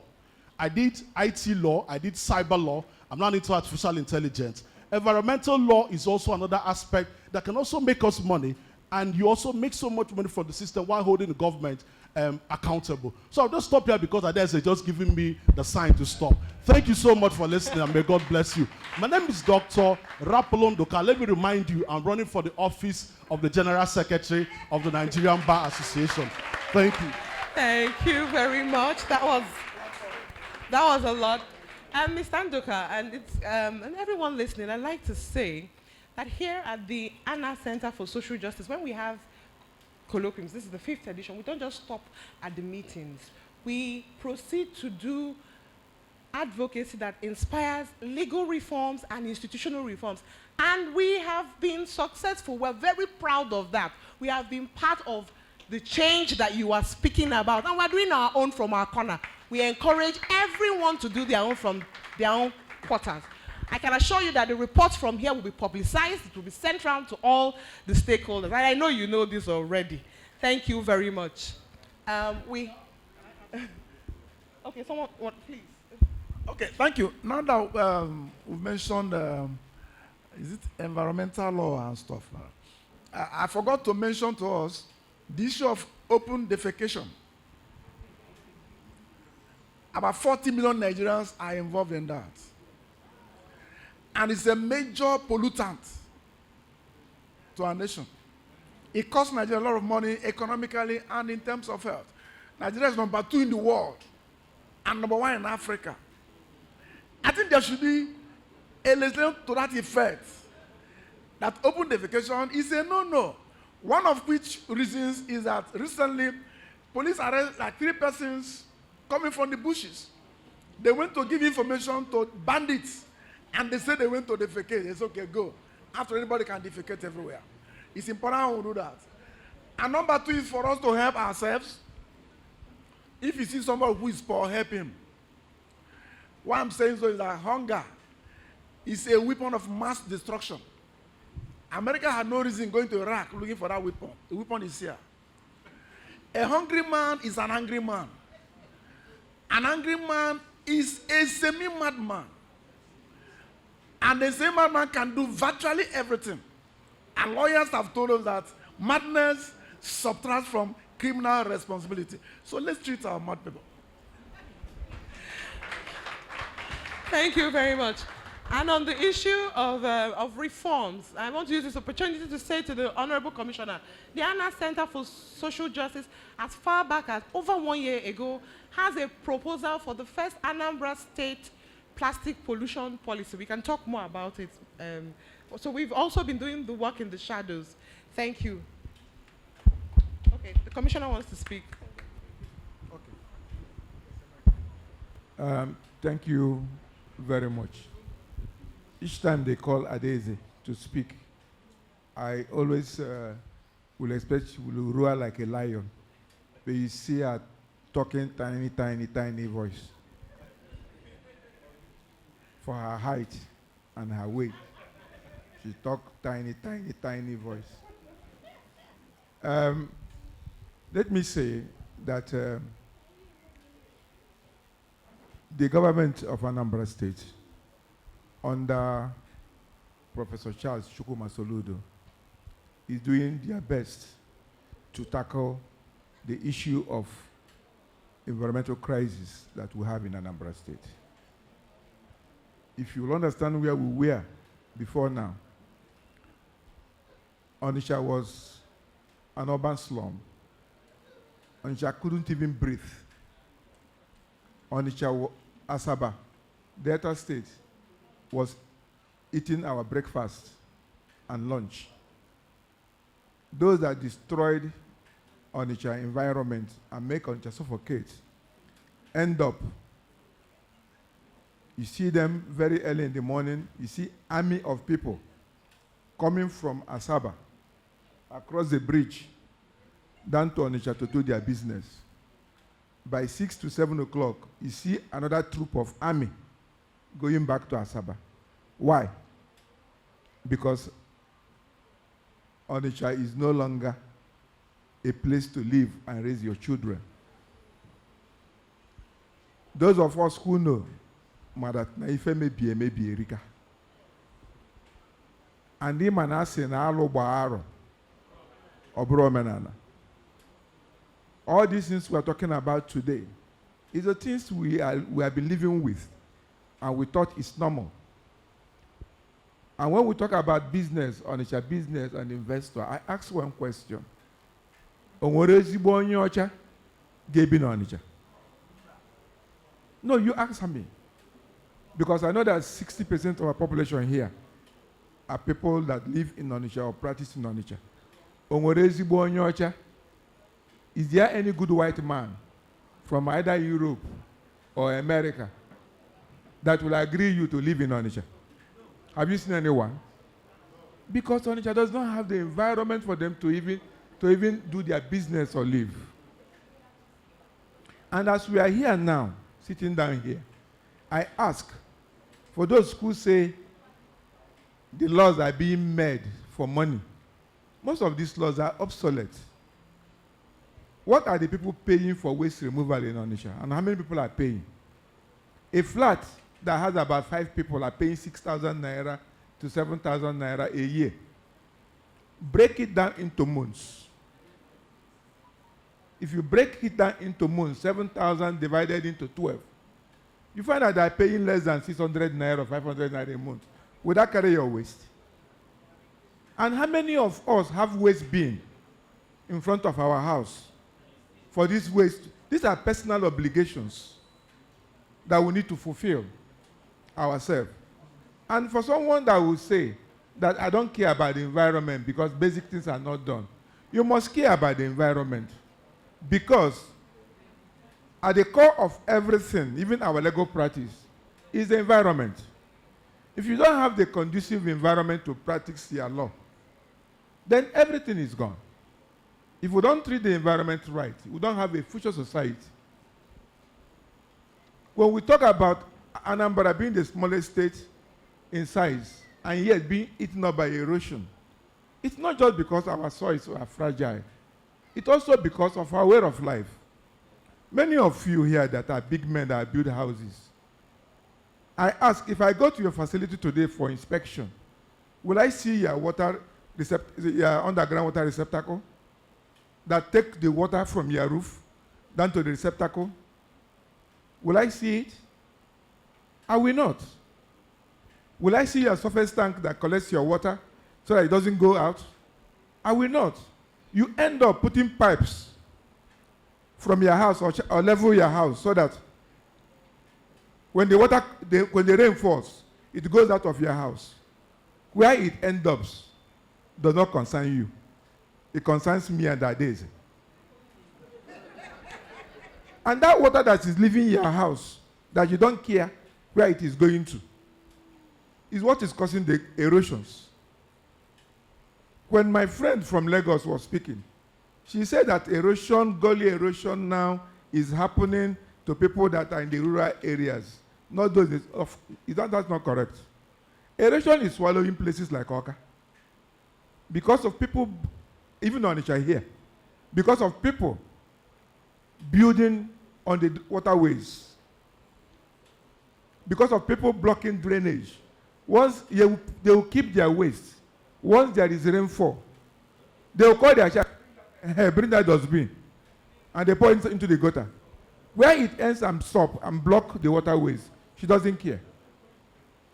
That is why if you go around all parts of Onitsha South, Onitsha North, Owerri Onitsha Road, everywhere in Onitsha here, all the gutters are clogged and blocked. If you go around, just walk yourself and see.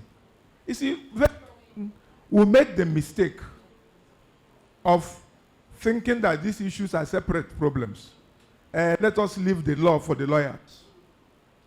Let us leave the environment for the ecologists. Let us leave the building design for the architects. Let us leave schools.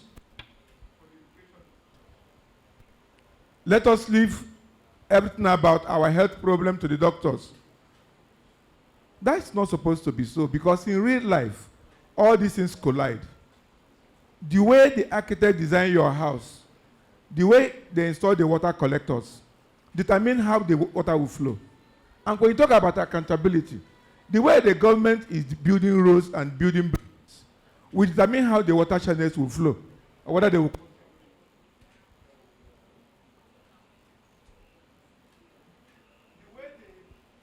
The very way the city planner, whom you mentioned, that is approving all these illegal structures to collect money, the way I have played the city art plan will also determine whether that child of yours will walk to school safe and come back safe, whether they will breathe fresh air that will not end them in the hospital.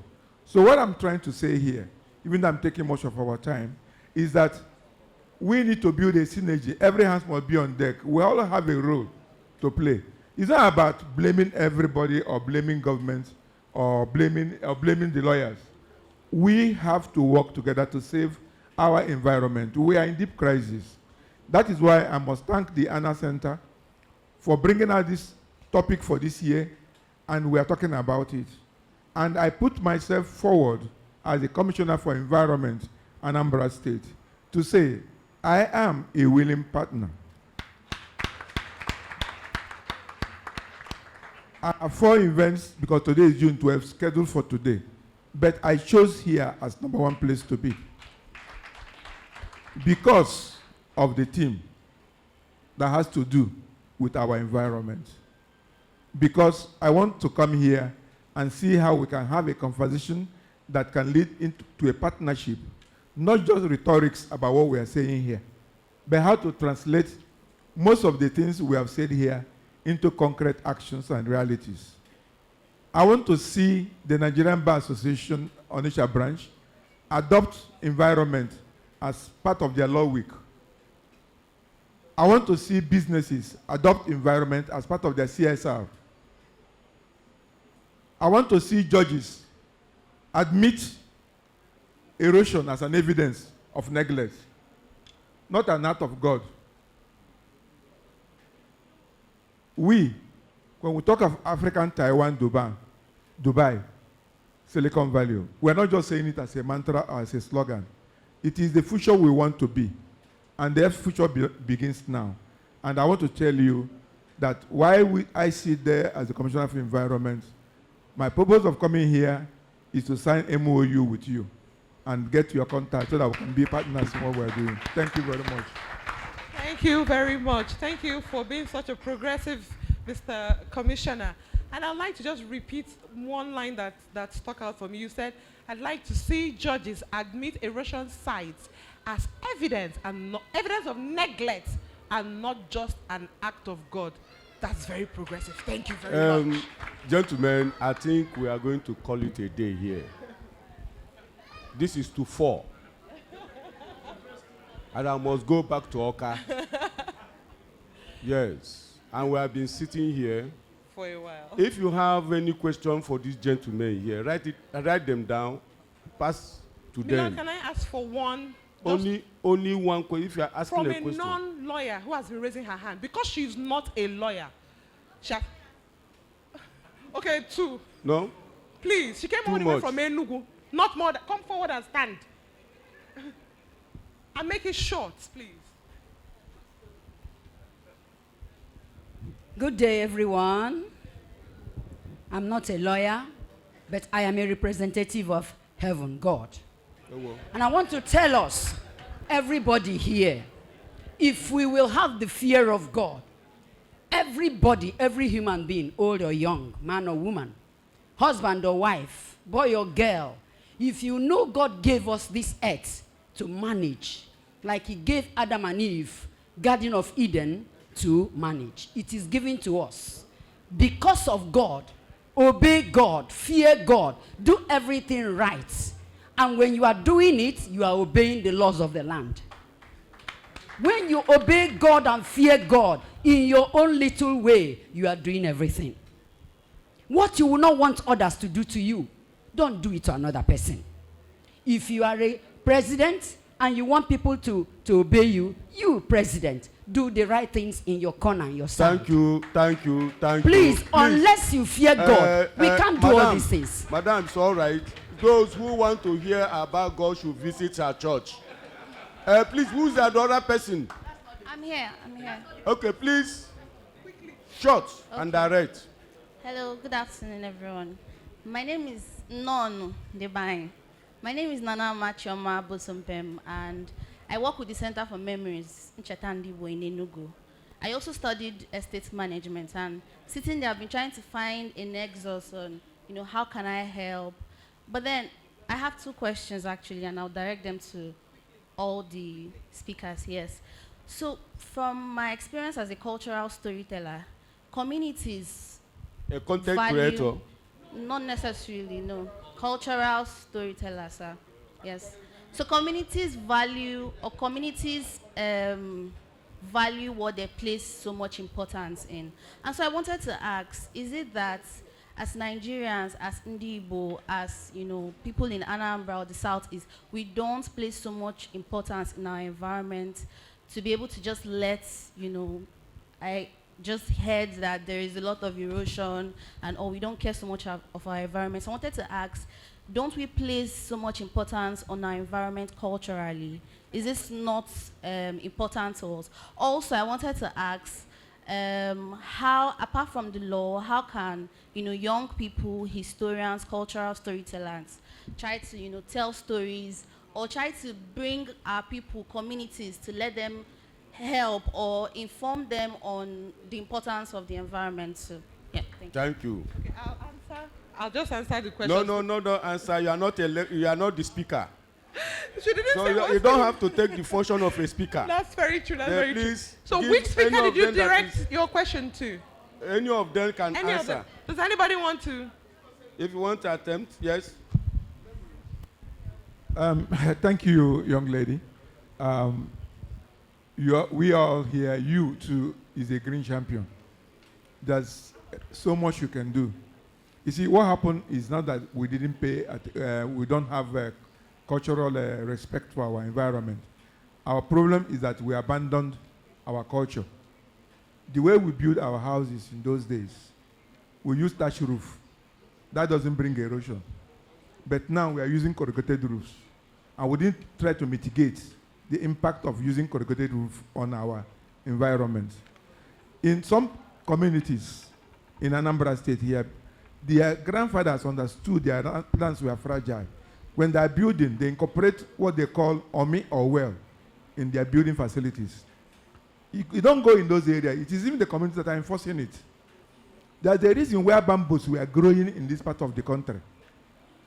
Our grandfathers planted bamboos because of our fragile soil to check erosion. But today we are cutting them and use them as scaffolds without replanting any. Let me tell you, God is so kind to Africa. Maybe our careless lifestyle is the reason why me and you see opaka to eat. Because we're not planted anyone, but we're still finding them in the market. We're not planting any new mango. We are still getting mangoes to eat. It takes so many years for mango to become a very big mango. And because we eat and throw away on the road as we are driving, as we are going, we are lucky that they germinate and they grow. And by the time we come back, same thing with Odala and many things. We are cutting and deforesting our areas, our lands, more than we are replanting. That is what happened to us. We saw urbanization and we grabbed it. The whole of Onitsha is one of the only cities in Anambra State that was planned historically. Yeah. But what happened to the Onitsha? Onitsha became an urban mess. We messed it up. No green area. We won't about seeing any tree at all. We talk about GRA. Onitsha is a bad desert. And even that one that messed it up. So what we're trying to do in the state here is to recover a lot. That is why you see when people say main market is being pulled down. Nobody is interested in pulling main market down. It is because people are encroached on what should be waterways, parks, and roads, and build stores there and mess it up. So what the government is trying to do now is to recreate the main market in a way there will be fresh air to breathe there. And after that, we are thinking seriously of moving main market. Because what you are calling main market, there's nothing main there. What you are calling main market may end up as a mall. Because there's nothing main market there. It's a shame of a people that we have that and we are living that way. So there's a lot of story for you to tell. My office is in the Ministry of Environment, State Secretariat. You come, we are going to sit down, and then we tell a lot of stories about our people, and you go and share it out there. Thank you. Thank you. Thank you. Gentlemen and ladies, we are drawing close to this. Yeah, I have to crave the indulgence of Obora Onata Dikemma. You do the vote of thanks. to represent the juniors in COANA's chambers, office. Yes, my lord. Yes. Please do the vote of thanks, and somebody should, if you have a pastor here, this is one we need you, but it has to be very short. Auntie Christy. It has to be very, very short. Please, with a reason. Thank you very much, my lord. To cover everything, so that is how it will go. In just next 2 minutes, so we can end up and do other things. Thank you very much. Thank you, everyone. My job here is done. God bless you all.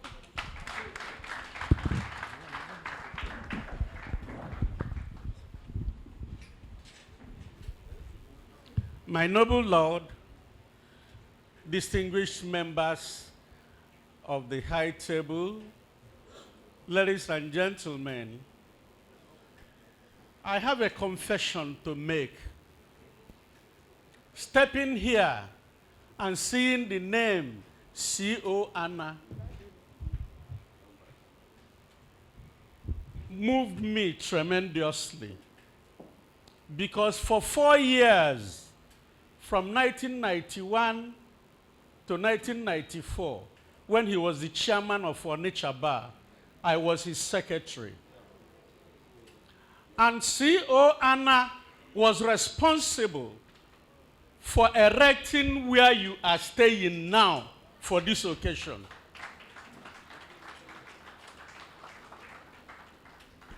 C.O. Anah ensured that courts should sit by 9, because at that time, some judges sit by 12 noon, some by 1 o'clock. The CO ensured that we will no longer go to do our cases and that we are going to wait in that court until the judge comes. Court 1 in Onitsha then. And when he arrived, CO announced his appearance and told the court that it is 1 o'clock and that he should adjourn all the cases. He then adjourned the cases 1 year. What he did was to ask, who wants to do his case? Nobody answered him. He adjourned all the cases for 1 year. Then the next day, we proceeded to the chief judge at Enugu.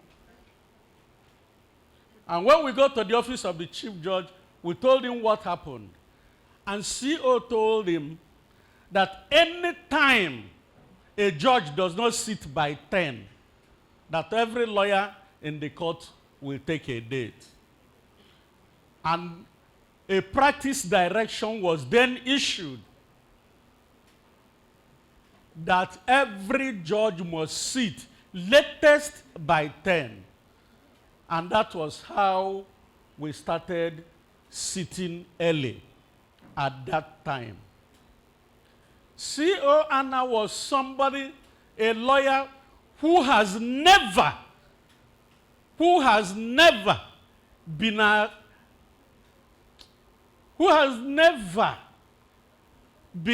said to have compromised his case or any other person's case. When CO Anah started applying for senior advocate of Nigeria, they ganged up against him, and he said he was not going to petition against anybody. He applied for SAM for 10 years. Then one day, myself, Ojen Nadi, and Obia Udo met after the sitting of the Aguleri-Umuleri Tribunal. And we had a covenant that none of us will ever apply for senior advocate unless CO Anah is made a senior advocate. After that, he said he's not going to report to anybody. We went and reported to the chief judge. 3 of us. And the next year, CO Anah, a man of exemplary courage and titanic intellectualism, became a senior advocate. He's a man overly endowed with Christian urbanity. And he is an example which I ask everybody to emulate.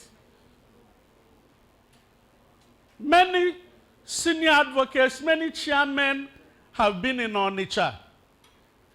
And I cannot think of anyone, the children are doing what they are doing for CO. I remember Ada don't mind her height today. If in those days we go to their house, she was a little, I think she was either in class 1 in secondary school or so. You know? So, gentlemen, I want us to thank God for somebody like CO who sacrificed everything to ensure that Onitsha Bar got to his peak. In those days, it was Enugu, it was Owerri, until we built our own bar center. So, Mr. Chairman, I pray that God blesses him wherever, I'm sure he's in heaven anyway. I pray that God gives us the motivation to live like him. As we come to the close of this event, I pray that each and every one of us will receive the blessing of CO. Thank you so much.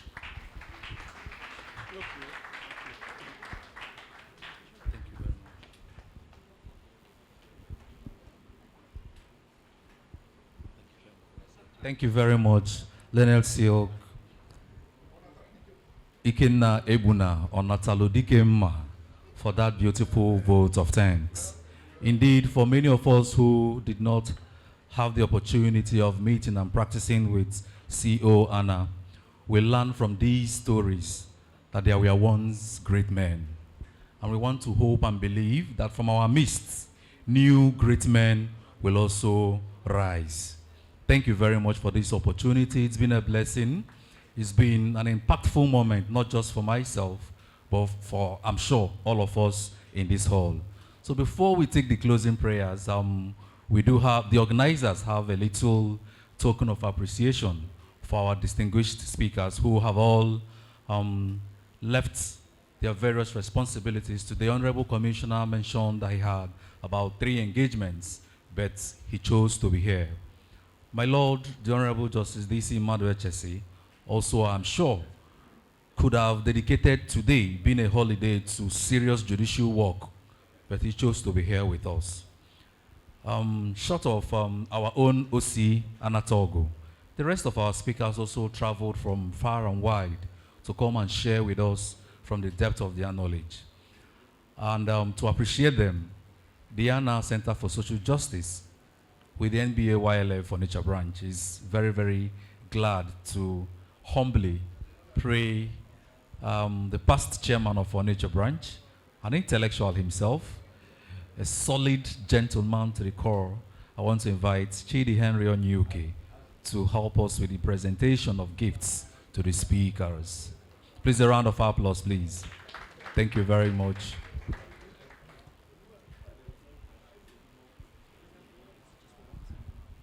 The incoming secretary, you can.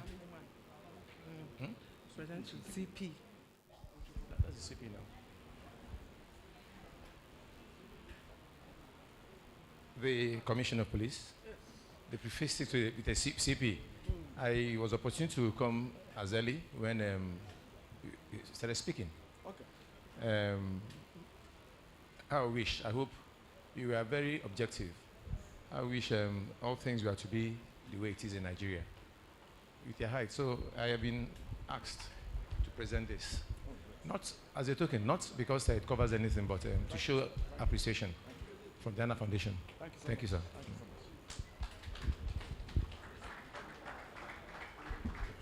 Thank you very much, Chidi Henry Onyuke Esquire, past chairman NBA Onitsha branch, for that favor. Thank you. We will now have another past chairman of NBA Onitsha branch. When you take a look at them, you know indeed that these men are made of sterner stuff. Mazi D.I. Oba shall now help us present a token of appreciation to our distinguished speaker, Dr. Ibrahim Musa. Thank you very much, sir. No, you can go back so that you can talk over me. Okay. My gratitude is the gratitude of the entire MBA Onitsha branch.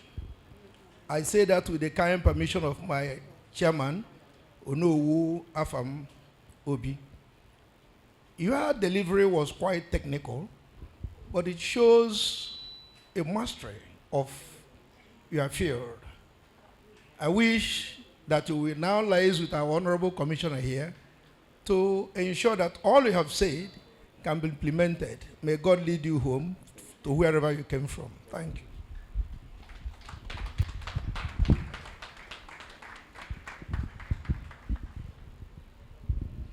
Thank you very Thank you very much, Mazidi Ayuba, for that. We will now have our distinguished guest, Major Joy Honora, the OC Officer Commanding Military Police at the Military Cantonment in Onitsha here, to please present the token of appreciation to our own Chuka OC Anatogo. Thank you very much. Please, a round of applause, please. A round of applause. Thank you.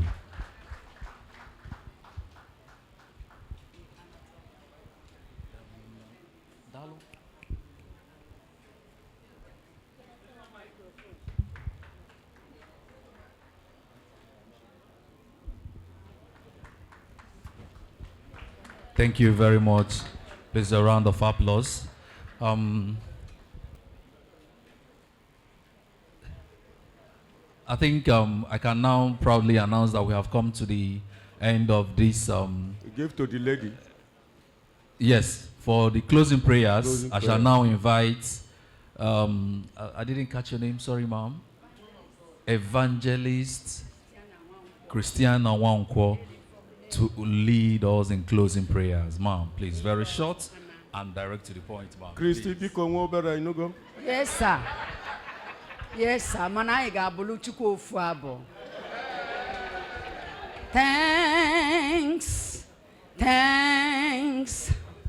We give you thanks for all you have done in our lives. We are so blessed. Our soul has found rest. Oh Lord, we give you thanks. Our Father, we bow in worship unto you, giving us this day and giving it to us, and all of us here are sound and healthy. And this program has gone successful. We have learned a lot. And we believe that your Spirit, who led us here, will also help us to obey all we have heard. For it's not just to listen, but to do is the most important. Lord, I ask that even the speakers, my God, you bless them. Your daughter Adeze Anna, that you bless her and take her to higher heights. In the name of Jesus Christ. Even, O Lord Jehovah, her chambers and Anna chambers, bless them to keep up with what they are doing. In the name of Jesus Christ. But I bless, O Lord, even our commissioners, that they will be, O Lord, really doing this work, remembering they will give account someday. In the name of Jesus Christ. Father, I pray for everyone here that your blessing will be our portion. In Jesus' name. Lead us home safely, guard and protect us. We pray for our nation and for our Anambra State. Let security of heaven be the portion of this state in Jesus' name. Baba, give us, O Lord, security from heaven. Oh God, we pray. For if the heavenly security is here, Father Jehovah, we are well secured. Baba, we pray in Jesus' name. Take us home safely. Bless everyone, Jehovah, especially Anna again, your daughter. Bless her massively. Thank you, Father, for answering. We cover our lives with the precious blood of Jesus. We cover, oh Lord, the courts here, oh Lord, with the blood of Jesus, that they will handle everything to the glory and praise of the name of the Lord. Thank you, Lord. In Jesus' final name we have prayed. Amen. Thank you very much, ladies and gentlemen.